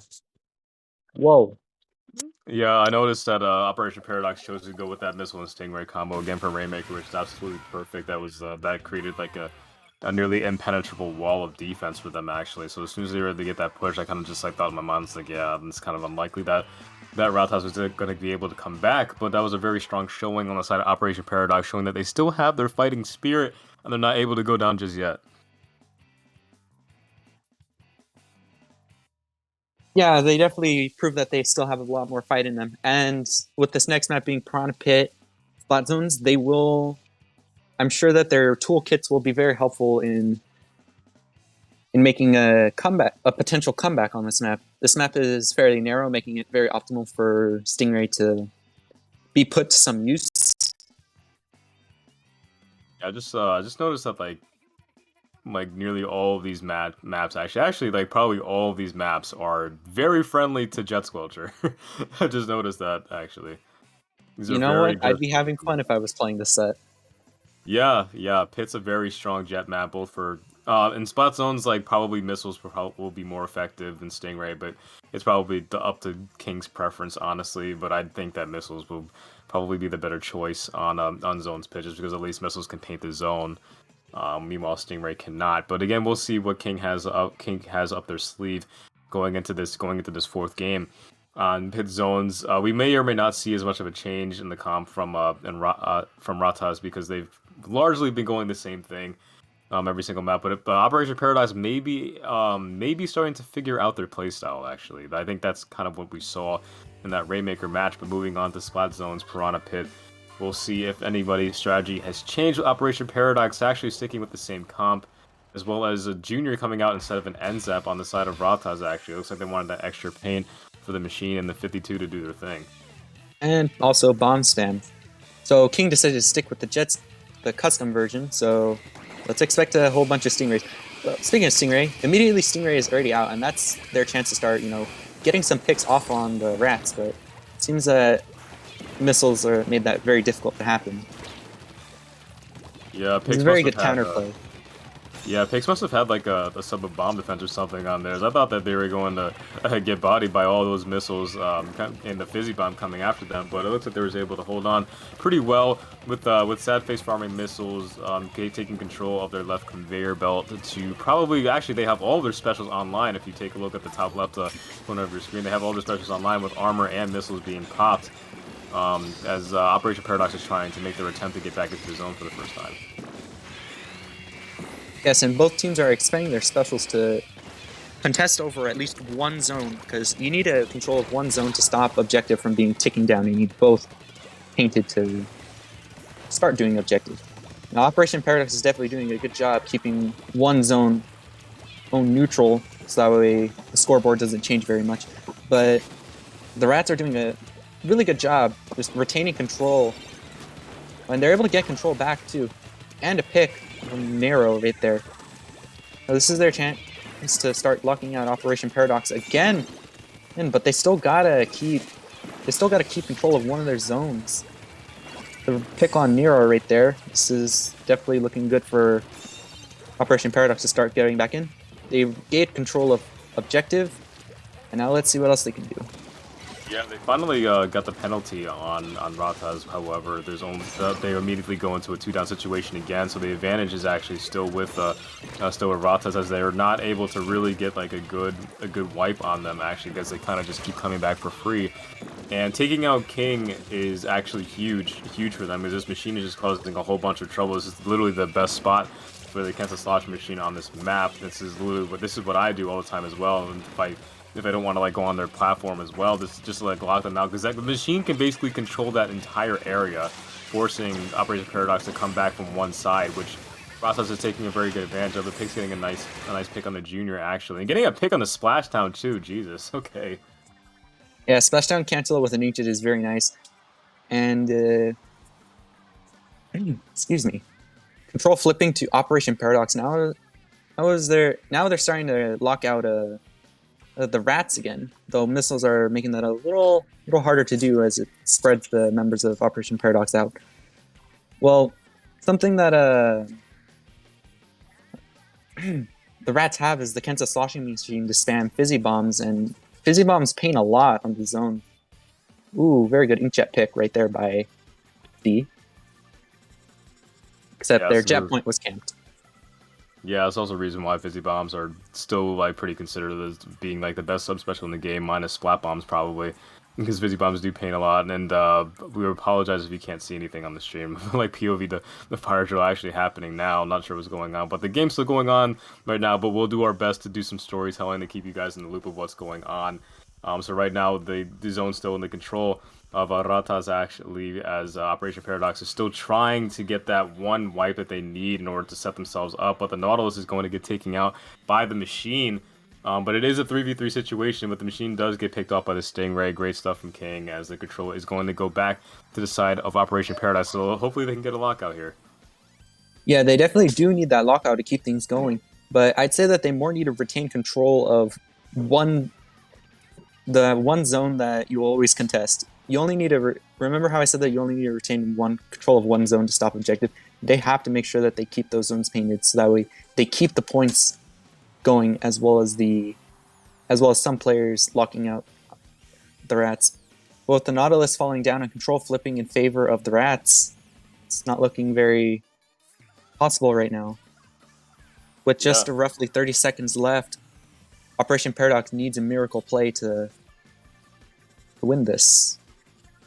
Yeah, you're right. Time's like really like ticking down for Operation Paradox, with the last ditch inkjet coming out from Pix trying to get a pick, and Pix actually does ended up getting one on Chomper with the 3-down situation actually on the side of Ratas now. With this is their last chance for Operation Paradox to kind of clutch this out and trying to force a game 5. They just can't let Ratas come back for free, because they've been kind of just doing that all match. But the junior does have armor and is able to pop that.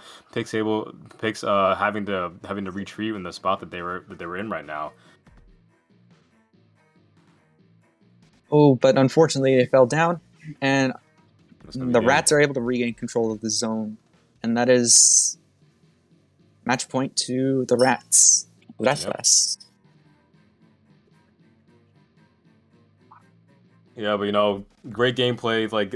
There's like a great showing from both teams. Blue and getting 9 armors out of an end zap. That's keeping up with the juniors' armors. Actually, that's very impressive. Actually, 9 armors out of a zap, keeping up with the junior. That's pretty impressive. But again, like great gameplay to both teams, to Operation Paradox and Ratas.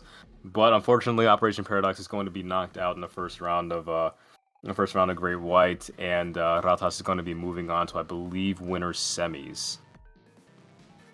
Yes, and we will also be switching commentators after this. So where can we find you on like media, Canon? Yep. So media. I just be chilling on Twitter at Cinderace2K, and sometimes I'd be messing around on Twitch if I'm bored. I'll like start streaming at Inkling Cannon if you want.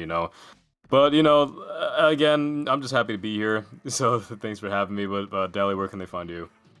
You can find me on Twitter /Twitch /any form of media at DaleFoxition. And that's just about it.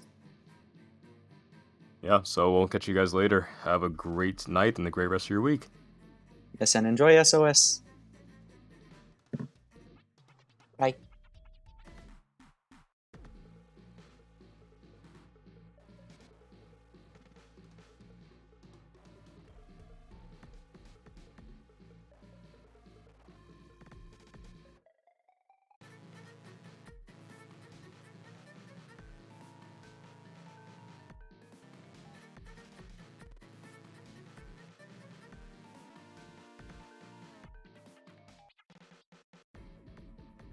Wait, so we're done? Hello?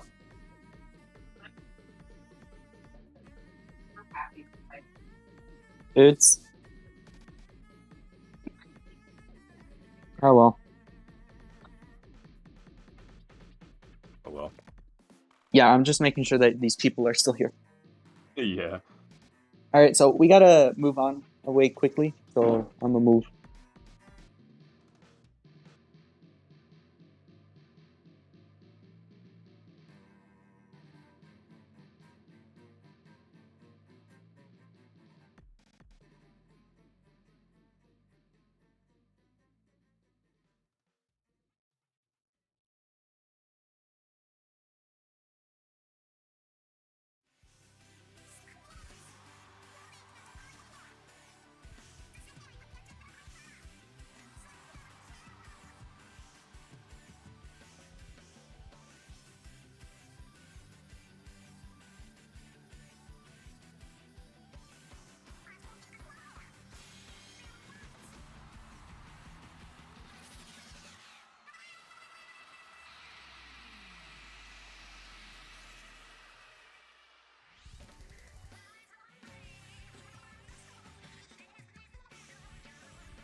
everyone, and I hope you're having a wonderful evening. My name is Skepidalians, and I am here with my wonderful friend Superfern for a very exciting round 2 of SOS 56 between Soaking and Summit.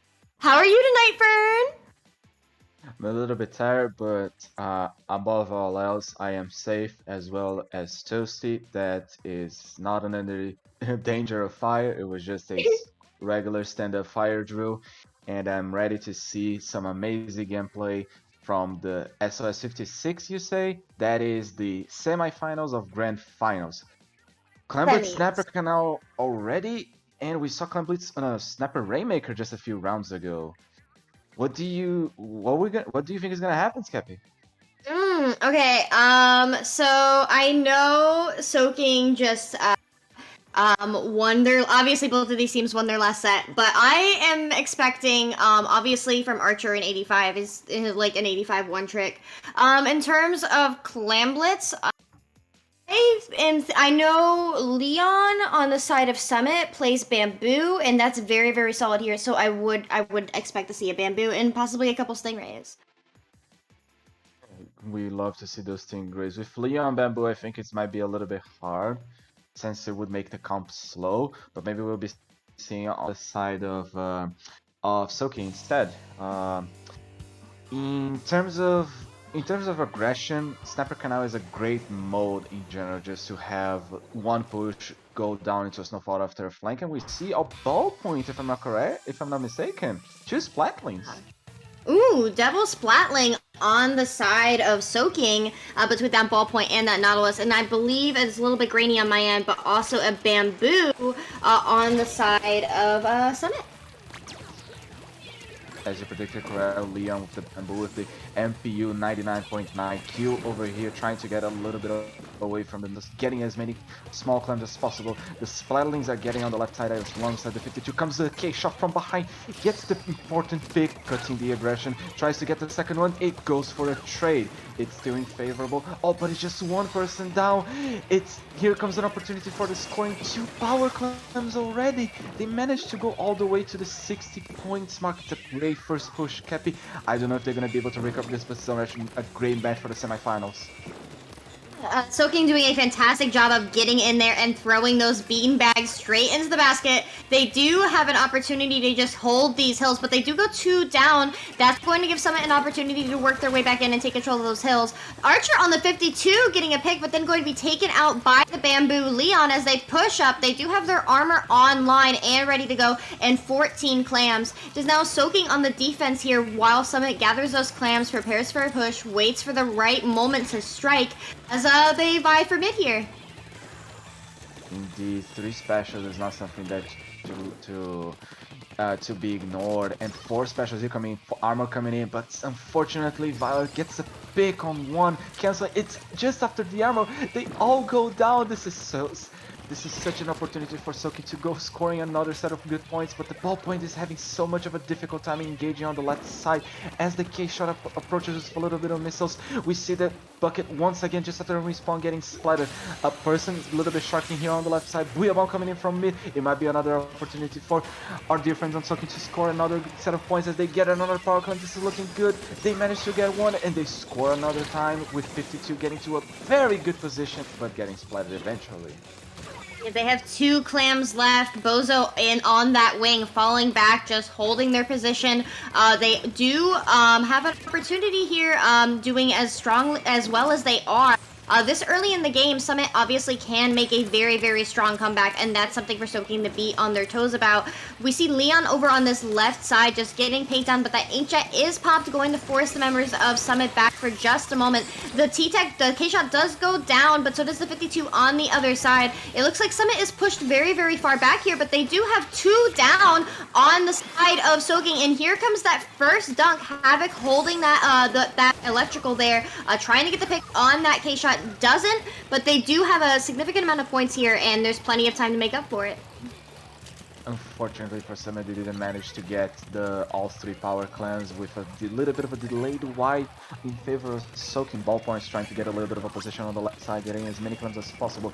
The K-shot, the NZAP is throwing suction bombs, trying to keep them away. 2 on the left hill, two in mid. There's a lot of subs being thrown all the way. Archer is a little bit fallen back.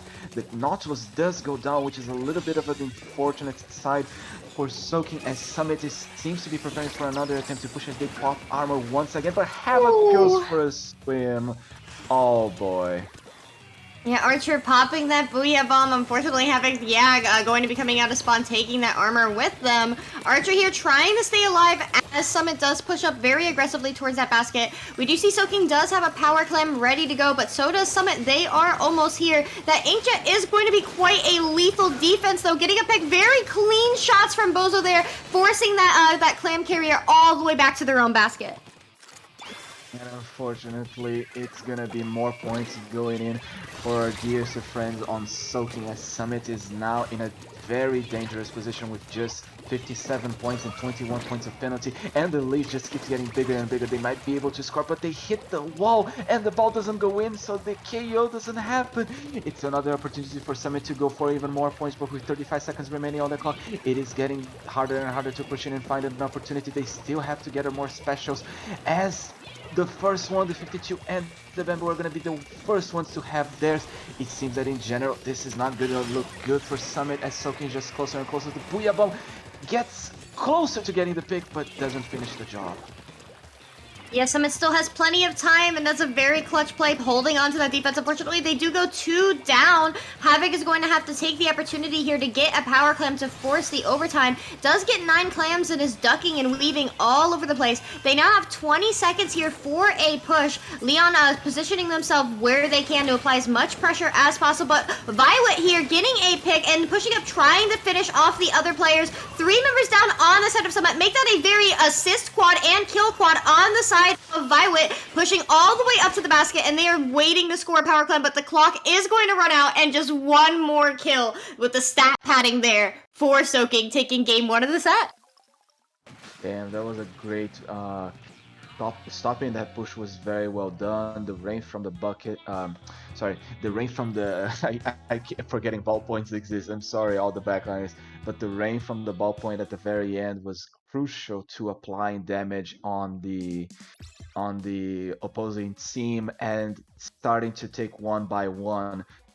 We also like to welcome the raid that Diolo Splatoon is doing with 5 people. Hello, raid. Welcome to SOS semifinals. I hope you have a great time. I was gonna go for the map that we just saw on the last set, which is also the bane of existence of everyone that hates Stingray and also hates spamming Stingray. Rainmaker Black Belly Skate Park. Rainmaker Black Belly, I enjoy it. I mean, those where all the spicy clips come from, you know what I mean? I think that the teams have their pop-off, their do-or-die moments on Rainmaker Black Belly. It's never, ever, ever safe. There could be 12 seconds left in a game, and the game can be swept out right from underneath you. You make one single mistake on Rainmaker Black Belly, you miss one shot, you whiff one thing, and your opponent will pull lead. So for us spectators and commentators, I really enjoy Rainmaker Black Belly, Fern. No, it's not that I don't enjoy it. It's every time I see Rainmaker Black Belly, it's always in one of the sets of grand finals or semifinals. And so far we saw on the quarterfinals and semifinals already. It's always there. It's always there. It's just that I always see it. It's like that you know the weird person that just waves you at the mall, and every time you see you're just like, please don't, please don't. So that's gonna be, and we're gonna still be seeing no, we're not gonna see double. It's now triple Splatling coming from Violet, except Violet with the K shots. Yeah, opting to ditch the armor against Summit's double armor with triple Splatling. 2 down on the side of Summit is going to enable Soaking to take their push. Q jumping back with to just try and stay alive and prepare for a defense as Archer on the Rainmaker. That's a deadly combination, pushing up onto their plat. Summit here playing hard defense as they do go 2 down. We do see that Ray on that V Splatling going to pop it so Archer can try and get onto their plat, try and push for points. 48 points is not much on Rainmaker Black Belly, but he is pushing up, getting down to 33, getting a little more cozy, getting a trade on one of their opponents. That wasn't any ordinary push. That was a great push with 33 points in less than a minute of match. Very well deserved on Soaking. I just do hope that they keep pushing and maybe go for the KO. As they have an opportunity, they try to apply missiles one more time, which pushes Summit a little bit back as they try, but unfortunately two of them do go down. They don't manage to pick up the Rainmaker. Violet's trying to find a position where they can fall back easy, but unfortunately it gets picked and the Rainmaker resets and Violet go back to spawn so they can respawn safely. And now Summit's in control of mid right now with 2 specials online and working their way towards those armors. We do see that they're picking up the Rainmaker and beginning their first initial push. Leon pushing up all the way onto their block as that Inkjet does come out, but they are going to be taken out by that Stingray. Summit is going to have to fall back given that they are in a 3v2 situation with Archer here on the defense with that Splatling. Oh me, oh my, and it looks like that push has come to a close. I do agree for sure. 46 points was very close to taking the lead. Archer once again applying missiles so they can start once again maybe resetting the Rainmaker and going for their push. Violet with a little bit, almost nothing of instinct remaining. Leon gets the pick on Violet, reducing the ink coverage of their enemy team. Leon trying to get one more pick after getting burst bombed to the face. They don't have the Rainmaker pop just yet. Archer is just trying to keep the painted. We have the Splatlings all on a high ground trying to gather their specials as once again they're gonna be trying to push. Soaking is in a defensive position. 1% jumps out, probably the Stingray with the heavy Splatling, and it goes here saving the day and just barely putting 1 point on the score. This is gonna be the end of Push of Summit. Yeah, Havoc jumping out there, staying alive with those burst bombs, getting paint underneath their feet. We do see Summit pushing up. It looks like they're trying to position themselves to clear out this left side here and facilitate a leftward push. Summit in control of mid here. Very, very good dominance here, and they almost have their Devil Armor online as well as that Inkjet. That's going to be very useful in terms of getting picks on the board against Summit and getting them out of their hair. Violet pushing up here, trying to get a pick, does get a pick on that K-shot. We do see Rudy over here trying to get some more paint down, get more control of mid. 2 members down, delayed on the side of Summit, as they do have excellent special economy with 3 specials online, ready to go. This is a very tit-for-tat game right here, Fern. It is. It's a little bit of a difficult situation for Summit since Leon misses a little bit of the 99 shots on the Nautilus that was just there. Here comes Stingray once again trying to save the party, and with the combination of the Inkjet, it just puts a lot of pressure on Summit, which doesn't manage to get even close to their 45 points. It is on the right side. Havoc here jumping in, gets a very good pick on Violet, trying to push on 2 people just below their stand, but unfortunately gonna get picked by the Nautilus that was just watching over his right side, canceling the push and giving another opportunity for them to play defensive, as the Rainmaker is probably gonna be reset here, given that it's so close to a lead. 2 jumping in on that right side, on the side of Summit. The Rainmaker is going to reset, but look at where these battle lines are. Summit is control of mid, the right side, and most likely the left at this point. The Nautilus does go down on the side of Soaking. We do see Havoc over here situating himself for a flank. Archer preparing here for that defense. The Rainmaker is picked up on the side of Summit. They're going to try and extend their lead here, especially given that they have 2 down. Havoc pushing up extremely aggressively. It is 2v2 with the Rainmaker on that block, ready for anyone to take it at this point. This is still anybody's game with 35 seconds left in the main remaining. Soaking here, trying to keep this push going, trying to defend here as Summit does work on that Rainmaker. So it's for every time they started to push up, pretty sure just for the amounts they would no, they get split. They were just 1 point away. The clock was just that if they pushed a little bit to the other side, they might be able to get the mercy of the game with 10 seconds remaining. There is no overtime. This is do or nothing. They try to apply the pressure with the Inkjet. Here comes another one, but unfortunately, they gave overtime. They gave overtime. They didn't need to do it. They didn't need to pick it up. They got the lead. So Soaking there, picking up the Rainmaker to try and do something with it, but they get immediately picked. Then Summit comes in right from underneath them, knowing that there are 3 down, getting the pop, picking up the Rainmaker, and just cheesing that 1 point that they needed to take the game and bring it 1-1 in this that very even and exciting Rainmaker Black Belly game, right? Come on, overtime cheese, you live for it. It was a great match, mostly because I didn't see the custom jet scorcher, and I'm rewatching it on stream. That was pretty hype at the end. But they didn't have overtime. That was such an unfortunate. But I mean, we're now gonna go straight for at least a game 4. This is a guaranteed game 4 set. Maybe we can see a game 5 with Clan Blitz on Piranha Pits. Ooh, all of these map At the end modes of the for day. the rest of the set are personal favorites of mine, so I'm living for it. I love Splat Zone's Wahoo. It's just so massive, and in terms of all the paint that you need to lay down, it it brings out your quad shooters, but it also brings out other things. Soaking's quad splatling or triple splatling comp absolutely blows my mind.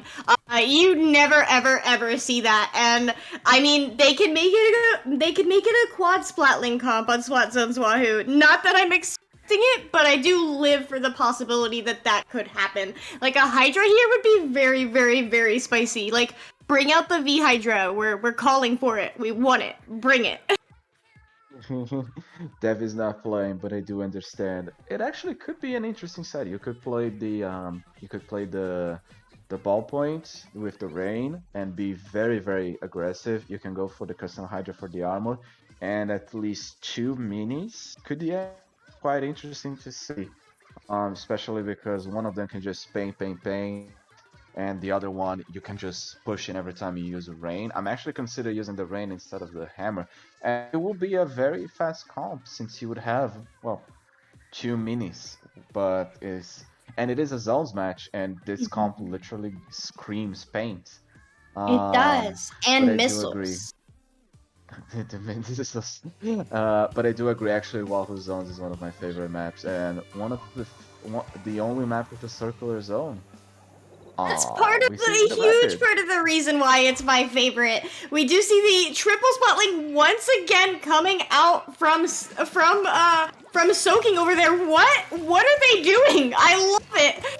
We also see the, like you mentioned, the Rapid Pro Deco on the side of Summit. It looks like Summit is going to be the first to cap the zone here, but they haven't quite taken that cap. There it is. That there's a difference between a cap and a hold, though, because Soaking comes out and sweeps the rug right from underneath their feet. But then the mini goes down, 2 down on the side of Soaking. So this is going to very shortly flip back in favor of Summit, as Summit does have the first hold on the zone of the game. Summit with the Rapid Pro was very well positioned to the point that it could apply pressure. Havoc trying to reposition so he goes away from the Inkjet, but the Rain and the Nautilus pushing from the left side could be dangerous.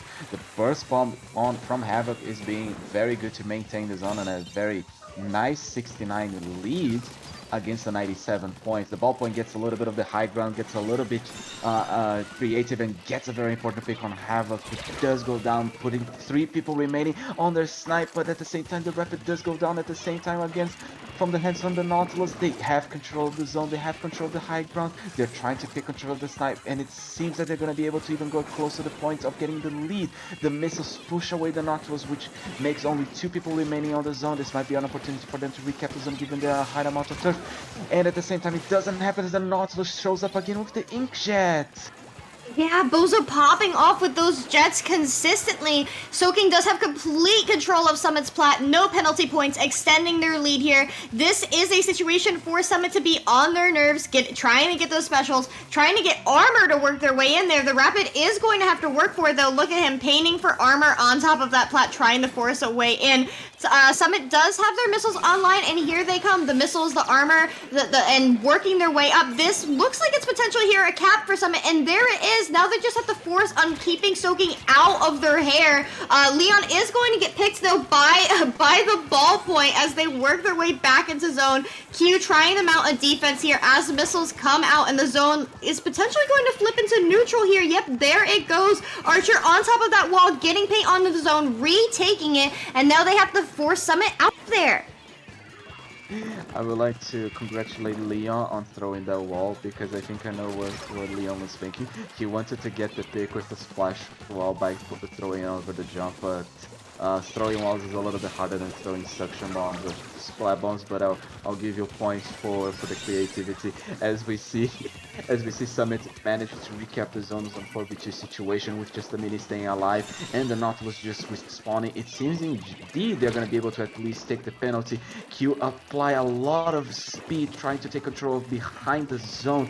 Havoc and Q working together to have control. They have missiles again, and they just pop they have saved it immediately, trying to combo maybe on a possible counter push from the side of Soaking. They are indeed very close to that 13 points lead, but unfortunately Havoc does go down. We see also the Nautilus go down as Leon apply a little bit of pressure with the wall. Indeed is getting so close to that lead that is able to taste it. Havoc, Leon and Vinny applying so much pressure that it makes it impossible to get to control.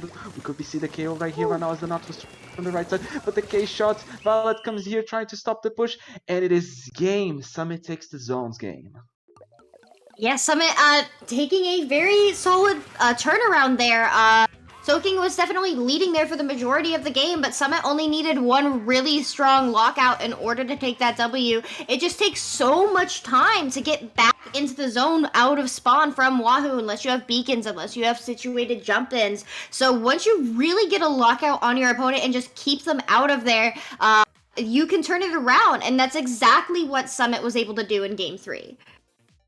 Also, I like to point out I made a mistake because we had 2K shots. Because I said Violet was approaching the ballpoint, but Violet is on is on their team. That was Q, so my bad.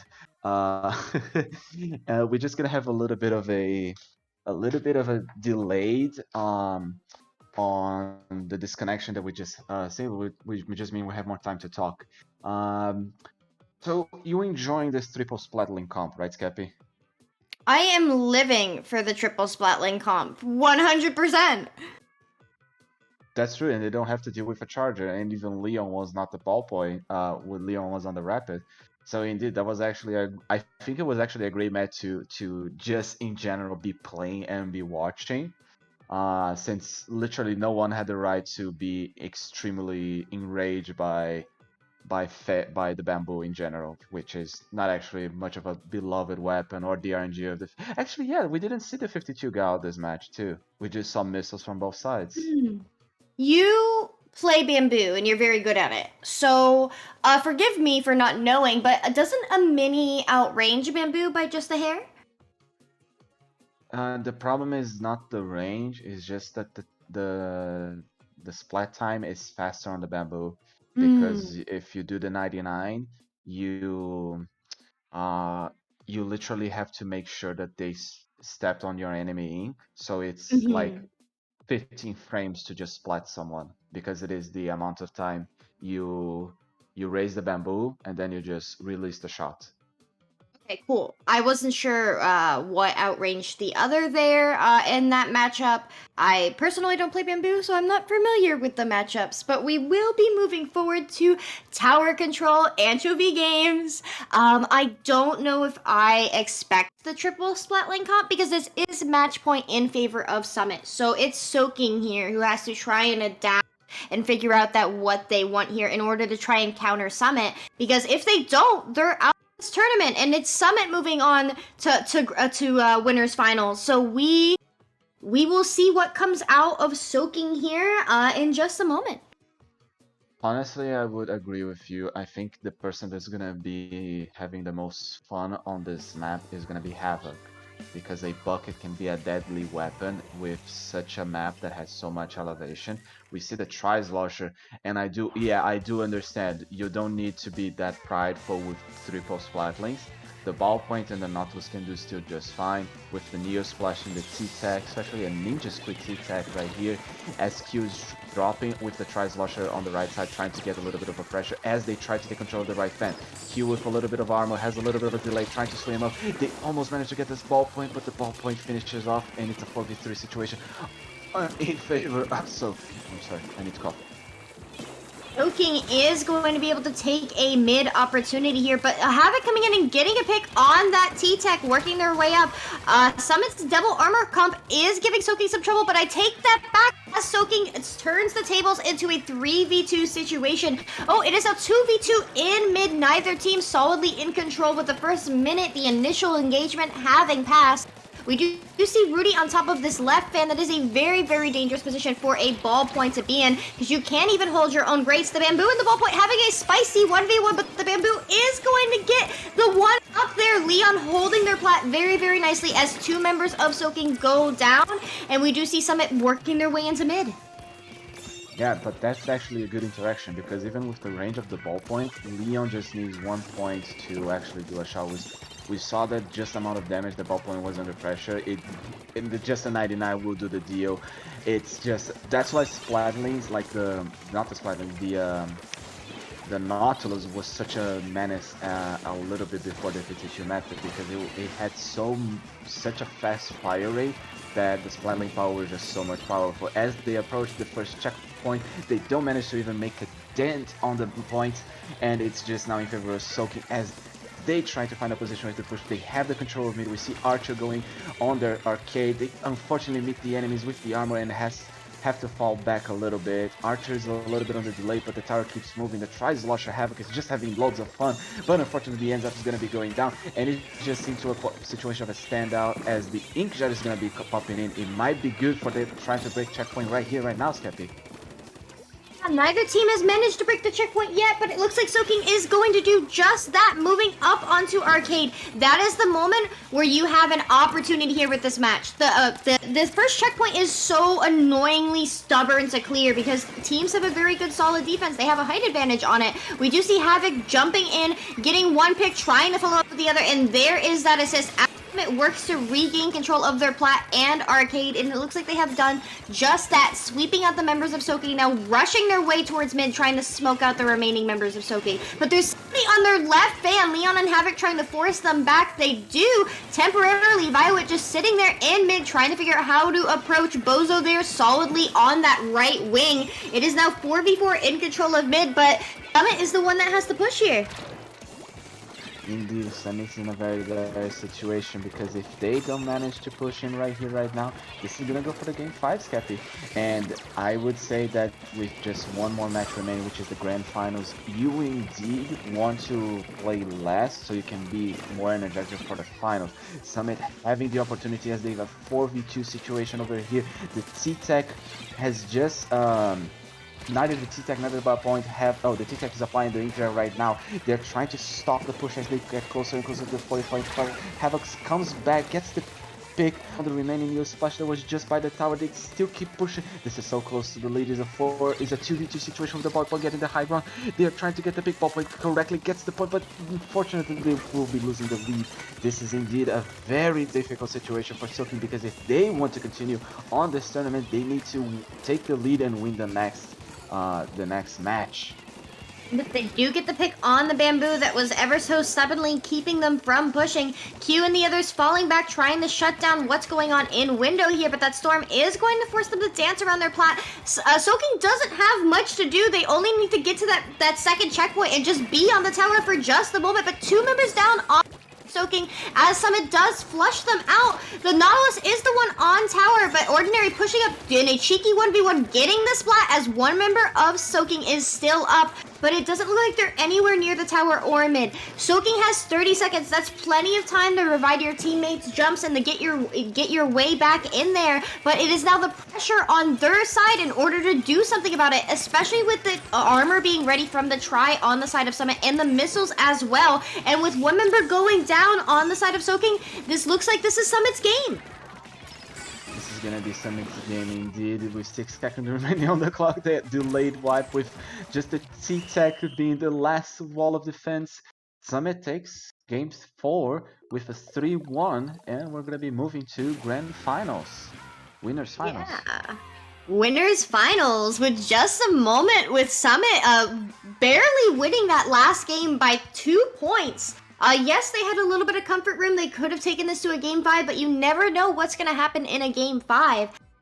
Very solid there. So, Soaking taking the first match, but then Summit saying, we figured you out. We know how to do this. And then just taking the next 3 games in a clean sweep and securing their spot in finals. Indeed, I would like to just say that someone is giving a shout out in chat for hosting. I was looking at the chat a little bit for a little bit of a laugh, and I saw someone saying Leo's bad at hosting, but we're gonna be keeping Leo on the. Don't worry, Leo. You know I love you so much, and you know I respect your bamboo. We still need to do more 1v1 bamboos, indeed. I think. Well, with that. I don't know. We're just. Oh yeah, we're gonna go for a break then. Yeah, we will be back in just a moment for grand finals between Summit here and whoever wins on the other side of the bracket.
Welcome back to SOS number 56.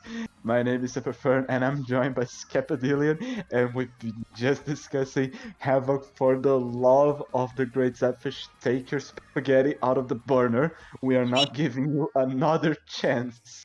Now, my dude, is the time to go check your stove, bro, and make sure that nothing is on there before Grand Finals.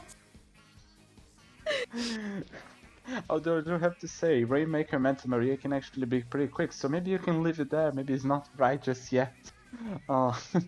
Rainmaker Manta, we saw already. I can't shake the Oh no. feeling. We already saw both of these teams, Summit and Ratas, playing marvelously, defeating Operation Paradox, and now on Grand Finals with a very close Game 5 match. Do you think we're still gonna be seeing a very non-ordinary comp? If I remember correctly, Ratas, I don't know, is my honest answer. I mean, C-Jet's very solid here, but I've been seeing less and less of them on this map mode in favor of V-Jet, and there it is, the V-Jet, and also the Kenza Rapid in the hands of Chomper. Both of those weapons can do very well here, and the K-Machine and the Crapid, they just have so much fantastic synergy in the close quarters of Manta Maria, and I can't wait to see how they pop off. During it with the popping off indeed, going for the hands of Pure, shocking over here with a Havoc just above them. Here comes a baller. Was that a baller from the Rapid? The armor comes in popping. No, it wasn't a baller. It was just misinterpretation. The Crapid doesn't have any special. They're trying as best. They're trying to avoid the missiles. Booyah Bomb comes in, clutch, and the missiles. No, Scappy, I think I'm a little bit dumb. I am so into the meta that I keep forgetting to the points where it's just Ratas, the Tri-Slosher. It's just two people left alive. Leon trying to go for the full 56 points. They are almost getting close with the torpedoes getting so much pressure that they unfortunately get splattered. Yeah, that 56 is a push, but it is nothing that is unbeatable, especially this early in the game. Ratas there getting 3 down, pushing their way into mid, knowing that there's one last remaining member in mid, and that is that V-Jet. They do get the pick there, and they have their missiles online. Now they know exactly where their opponents are and how they need to push. They're going to take that Rainmaker across cut. They barely need to get it in there in order to be able to take lead here. Once they get it into pit, they'll start feeling more comfortable, but the Rainmaker does go down. It is 2v2 in that street. Dynamo using that splashdown, getting some paint, some room to work, shifting their focus back towards that Rainmaker on cut. Rainmaker on cut didn't even make the jump, but it doesn't mean anything because the match just got started. We got on Grand Finals. We got a C-Jet here, shocking at least for the 20th time for another set of missiles. Leon applying so much pressure. It's amazing how they're still alive in a very good trade. Leon managed to get at least one of the picks with the assist. They managed to get the Rainmaker over the gap, but unfortunately now over the lead. And that's at least still not the end of their push, as they are trying their best with the jumpies and the sloshing machine. And the suction bomb doesn't get the pick, but does enough splash damage so the enemy team can finish them off quite easily. Yeah, Summit is now the team in control here. They have their own bunker. They know the Crapid is right there underneath it. The Crapid does get the pick on the 85. Havoc there swarming around, trying to get Chomper, trying to get his pasta off the stove. We do see Splatted jumping in there, cheesing the Rainmaker just a couple of more points. Summit is in very good control here, shifting their priorities back towards mid, getting paint down. They almost have 2 armors online, especially the one in the hands of the Tri. Their V-Jet does go down though, and so does the K-Machine on the other side. So it is 3v3, and they desperately need this Rainmaker off of that cut. There's a lot of big jumping right around. We see once again Summit taking to position to get even more points on that 56 because it's not safe at all. The Crap is applying so much pressure, but they managed to go just a little bit above it. They're going for the labor more for lead. They go for 30 points. There's a K-shot sharking under the wall and stops the push with 25 points remaining on the score. It's very, very difficult now for our dear friend on Ratas to get this lead now, but I do believe they have the ability to do it as they get a very good pick that was jumping in on their crate, on their box, and now they're just applying a little bit of pressure as they avoid the misses on the and the toxic miss as well. Jump a pumping baller all the way up into their opponent's street. We do see Q trying to get the pick on Domino, but Domino does win that exchange as Ratas is in control of the Rainmaker, but Havoc is going to stop that Maker on cut, following up with a, the K-shot falls into the abyss. Havoc working their way all around, getting paint down. They now have their own bunker, just trying to find out where the remaining members of Ratas are. They know that the Kenza Rapid is there somewhere because they know the Torps are there. Q now in control of their own snipe.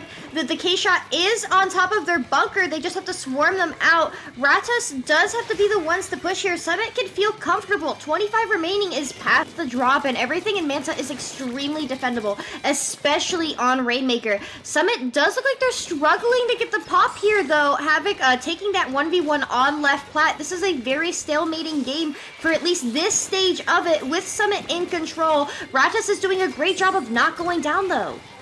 Ooh. Do indeed. 3 people remaining, just a slushing machine from Ratas. They are so close to getting to the even more points. 25 and 30 seconds remaining. That Rainmaker is gonna be there, and it's gonna be even more of a pain. The splashdown from the slushing machine doesn't even get close to the Rainmaker, but at the same time, it's they managed to get 3 people away from Summit. Ratas has one more opportunity as they have missiles from the K-shot, but the situation doesn't look good at all for them. Yeah, Summit only needs to get 1 pick here in order to turn it around. It looks like Ratas is shifting their priorities towards that left side. There's one member of Summit, though, on that top left area. They are going to drop, but Nero does get the pick, followed by a spicy devil. But the Rainmaker is finished off by some other player in mid, meaning that Summit is going to take game 1 of the set. I completely amazing first set with damn, that is 14. That is in general just a lot of frequency from the Havoc. If only that person also dedicated their time to cooking, it would be the best bachelor there is. Wait, you know, right? You can play Splatoon, you can cook, like that's all you need, people. We will be moving forward to Splatzone's Reef. I think we'll see the V-Jet come out. I also think the Try can be very solid here, but other buckets are very good. The K-Machine can do very, very well here, especially with the splashdown onto bridge into zone. What are you thinking, Fern?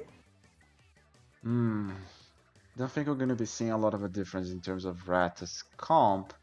However, I do think Leon will be keeping the custom jet, the vanilla jet sculpture.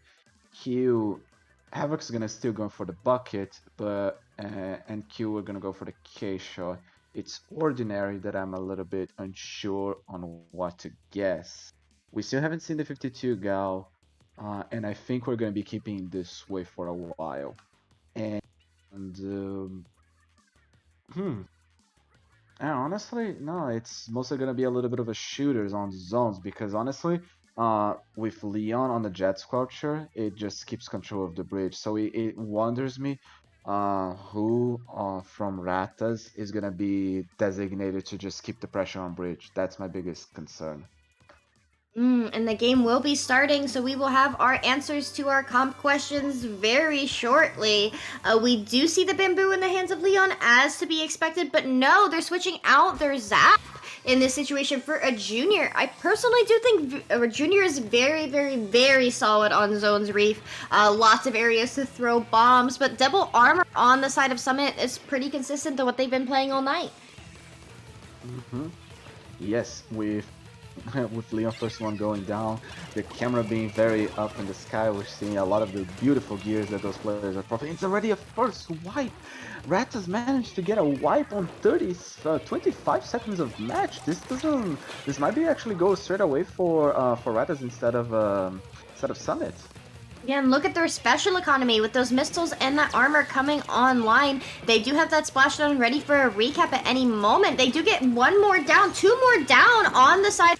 3 down with 50 remaining, and this is a very aggressive opening segment of this match. Summit locked out very heavily. Q trying to figure out how to approach. It looks like they want to drop far left, but someone's there to put a stop to it. They do have that bomb rush in order to break in, but do they want to use their specials here to get out of spawn, or do they want to use it to cap the zone? Ratas here having all 4 members up, just desperately trying to keep the paint down. They can win this game right here, right now, if they do not lose control of this zone. 3 down, that is a wipe on Summit here as Ratas recaps and has enough time left to take a cheeky drip pit. Sorry, I blinked. I lost the entire match. What happened? Did I just see a KO on zones without any penalty? Did I just see a coordination of specials and at least 3 wipes? Let's go, Ratas. Let's go! Wow! A 100-0, we're not stopping, you can't breathe push from Ratas. They're taking game 2, and we are more quickly than expected moving forward to tower control Inkblot. Tower control Inkblot with I actually felt a little bit of Leon's like no. We lost that one, but now we're gonna go for TC because Leon's the one controlling the lobby. But Skeppy, I do have a question while they're choosing the weapons. Of course. I do see a lot of I do see a lot of law for Ratas in the chat. I actually want to know, who do you think wins the battle in the chat? If it's Ratas versus Tuki, who spams the most? Ooh, okay. I mean, we could ask the chat. I mean, Tuki isn't here to defend themselves, but we do know how Splatoon players love Tuki. Tuki. Fern is Ratas right now. Let's be real. Tuki's a cult favorite, but I think Ratas might be making a name for themselves tonight. I agree. They're making. Tuki Joe was here. Yes, for sure. Ratas is making their name because if they win this, they become one of the favorites, one of the new chat's favorite team. Honestly, I actually never gave thoughts about it, but yeah, chats in general on Low Week have a favorite, have a favorite one to cheer most of the time. It's just that I don't read most of the time. I just leave it on while I see Popgun complaining that that there is not enough Hydras. I mean, are there ever enough Hydras? I kind of agree with him there. We do see the junior Crap at K-Machine combo coming back out from Ratas, but they also have a K52. Looks like they're trying to be extremely dominant here. 3v3 situation with neither team in control of mid or tower. Leon is going to be forced off of that wall position. However, they... Ooh! 2 down on the side of Summit means that they're going to have to fall back. Ratas is going to take the tower. They do have their missiles online, ready for a counter push, but Summit does keep losing members. The first checkpoint already being broken, the Slushy Machine applying so much pressure with their subs. Leon doesn't have anywhere to go. The Sprinkler over there just chilling, but Domino doesn't want that thing to just be applying so much pressure. Q on a very interesting high ground, but at the same time just gathering a little bit of information as Chomper tries to defend the splash on Joe. At the same time, it doesn't survive to tell much of the tale, leaving only the junior from Ratas alive, and it's the first time opportunity that's gonna for Summit to push. Yeah, the junior was alive, but then Summit does follow up and take that armor out from that exchange. Summit is in a position to clear this first checkpoint, and there it goes, there it falls. That first check is down, but 2 members down on the side of Summit means that the smart decision, make that 3, is to fall back. They do have their zap. No, they don't have their zap. It is now a reverse situation of what happened, but Ratas has cleared that first checkpoint. So here they are as they prepare for their counter push, increasing their special economy. The armor comes online. They have they have that splashdown, if you could call it a special, but they are barreling towards that second checkpoint, and they have very solid control here of that third check, which is exactly where they want to be as they head through that second checkpoint, and it looks like this is going to be an easy clear for them, Fern. Indeed, we saw the 62 guy already applying their second Booyah Bomb in the beginning of a push. Domino was very aggressive with the Slushy Machine. Junior already applied their armor. It seems that it's not going to be easy for them. Junior gets off the tower because of their armor betrayal. 17 points remaining on the clock. They're going to break the checkpoint. With 13 points remaining, it's not going to be enough. And we see Skew over there going for the flank underneath, but at the same time, it's a wipe. Chomper is just booyah at the screen of the camera wave because you just won the 3rd match of the final set. Yeah, Chomper taking a moment to wave and say hello to everyone as they take that KO. Very solid defense there from Summit. They did hold them for a moment. They had an opportunity there, but we did see Nero there just get the picks that they needed in order to enable Chomper to get back on that tower and bring that tower past the third checkpoint. So we're now in a situation where Summit is on the edge here heading into Clam Blitz Humpback Pump Track, but they do have Havoc on that Tri-Slosher, and it's very, very, very favorable map mode for them. I like to say that Popgun wants to create an association to protect all noodles from Havoc. So we're gonna be rescuing them and giving them a warm home that is not burned. I agree. We need to stop the spaghetti abuse. Yeah. We do. It's a serious problem. It needs to be addressed. It needs to be addressed. And Clam Blitz Humpback is not gonna be the solution because Clam Blitz Humpback is a very, very difficult map to push on Clam Blitz. On Zones is a little bit easier, but given the geometry map in the mid, I would say that you need to have a coordination of pushing from elbow and front at the same time. If Summit or Ratas has the upper hand, they will be the first one to apply the scores and will be taking the set for sure. It's just a matter of how well can you manage both things at the same time. Yeah, Clam Blitz Humpback Pump Track is a situation where everything can slip out of your fingers so quickly. If you go 2 down in the middle of a push and then that third one falls, you know that you just gave your opponents mid. You just gave them the advantage. So the priority here is staying alive and not dropping like flies. We do see that Ratas does have their armor online, but they do have their Kraken going down as Summit schmooves their way towards Ratas Street, getting 2 down. This is now a situation where Summit can get their clams up, increase their clam economy. Humpback is another interesting one where clams are just so slow to spawn. There's very few clam spawns here, so you have to know where they are and always be prepared to access them, which is another part of the reason why we haven't seen Summit take their initial push. Summit is in a very good position, having control of mid. Q has just made another power climb with Baller. We just saw the custom X-Flusher applying Baller. They're trying to push him. They used 3 specials at the same time, but unfortunately the Tri-Slosher was the first one to drop like a fly, and Q cannot go much closer to the basket since it doesn't have any more support. With 2 players going and the Summit, Ratas is now on the opportunity to get even more paint and even get control of mid away from Summit. As they are going for the first attempt to push, they manage to restore their power and they break the basket. Havoc's just respawning. Chomper is underneath, just trying to put as many clans as possible. They already break the 80 point. Tri-Slosher is trying to apply as much pressure, so the Rapid doesn't have any place to get close to the near basket, but that doesn't matter. They get a little bit more of a cleanse. They get to 62. It's just a T-Tech left alive with Chomper right here on the ball from the Rapid. Is applying even more pressure. Domino gets the cleanse on the left side. It seems that the situation is even more and more closer to knockout on the hands of Ratas, but will Summit be able to stop it with the Explode? Yeah, it looks like that push does come to a close with Leon there with that Explosion moving their way on up. 3 down on the side of Ratas is a very, very dangerous situation.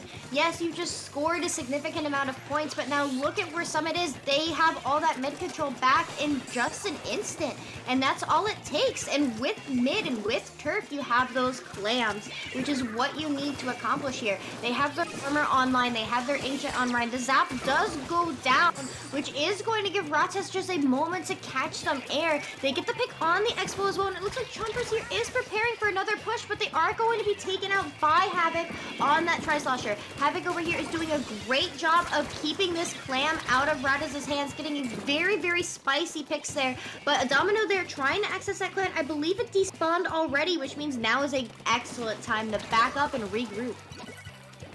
Summit is indeed in a very deep situation. 2 minutes and 30 seconds already remain. We're already reaching the second part of this, the 4th match? Yes, the match on this best of 7.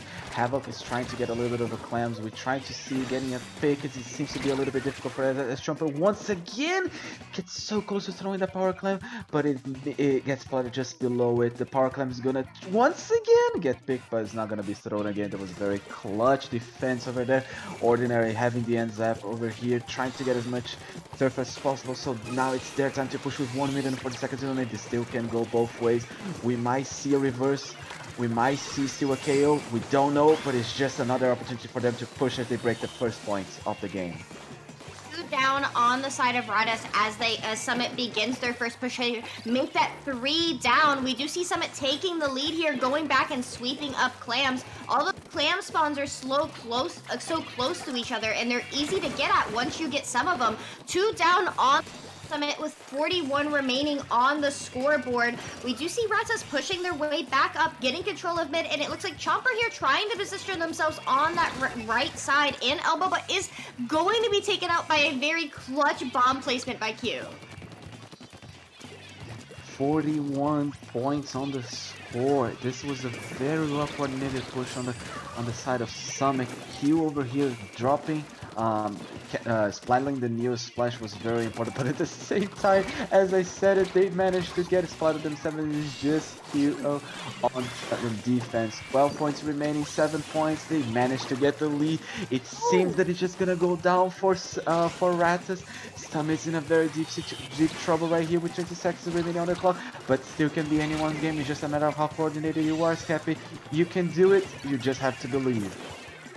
Totally, 100%. This is a map mode where all your clams are so close together. Q getting almost a trade on Nero there. Oh, Nero trying to push that bowler, but that bowler is going to force them all the way back, and they are going to go down to some 2v1 crossfire as Summit now has very excellent control. They don't have the clams that they need in order to take lead here, but there are 2 down on the side of Ratas as overtime does begin. They missed the dunk with the clam though, and that is a huge missed opportunity. Q going around on top of that left side, trying to pick up the clam, does score, which means overtime has started. As long as they keep this basket open, they have their overtime, but Ratas has 4 people up as Summit is desperately trying to get here and score, but that basket is done.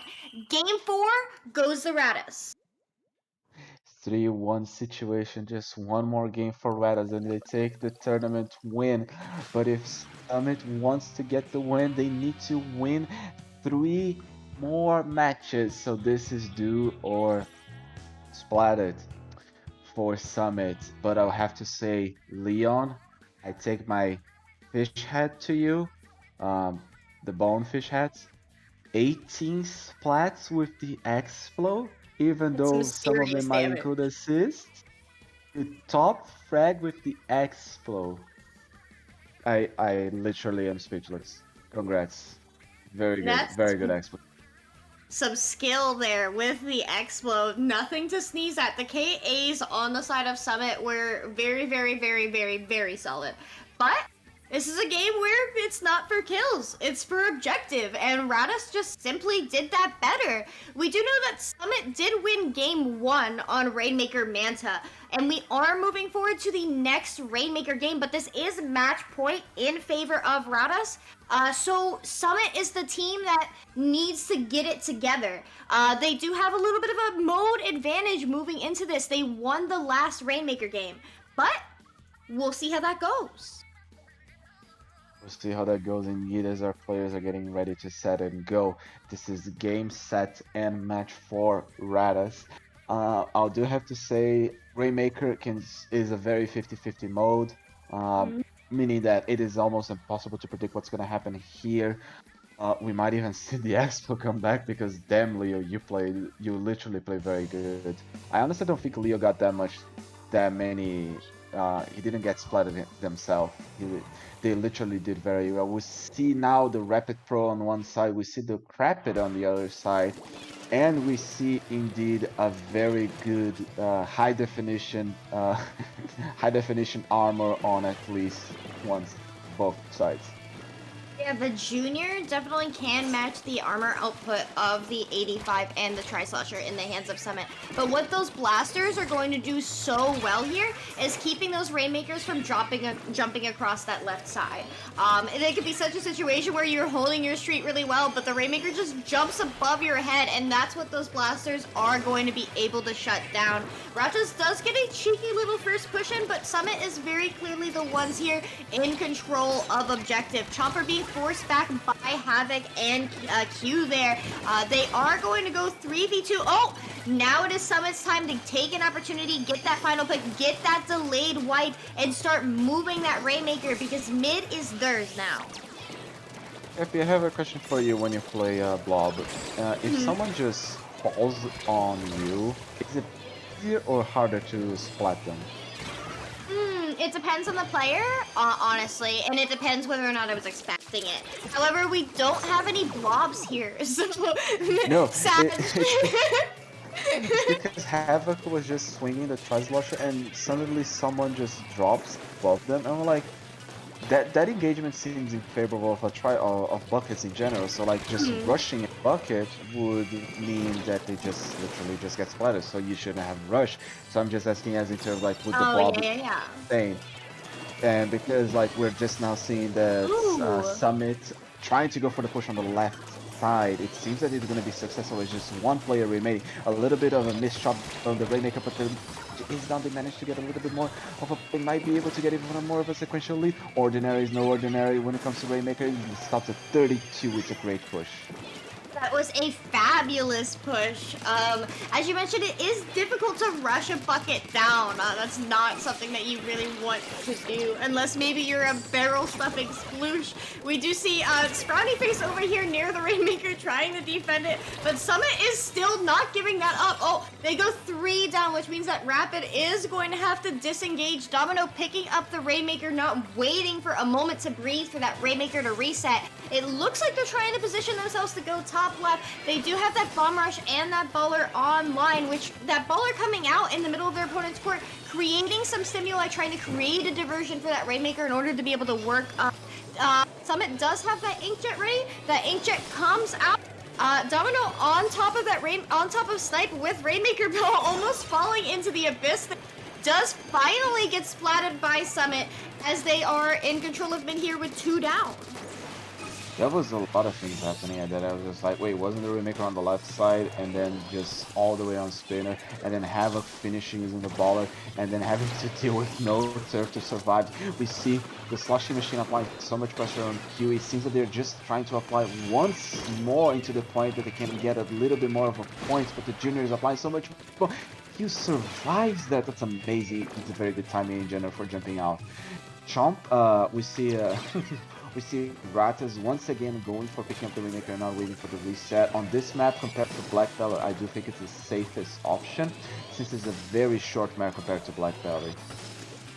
Yeah, a Frowny Face over here trying to go window now, having given up on that right push. They do get the pick on the bucket, which means that they can try and work up and not have to worry about that bucket sloshing in over their head on window there. The rain does force the Rainmaker to try and shift towards a leftward push, but they are going to be stopped by the aforementioned Blaster. Nero here moving up, trying to find the picks that they need, rushing that Inkjet's landing, getting their teammate, but not the Jet, as 3 are down on the side of Summit. Ratas is in a very good position here to pull lead, but Nero, oh my goodness, with that K-Machine coming in and getting the pick. Sorry, that's Domino clutching up here.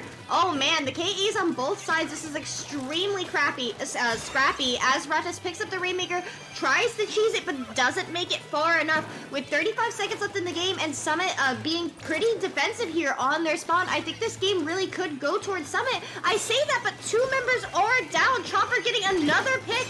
The Rainmaker's in a very, very dangerous spot for them here. And there's the lead in favor of Ratas.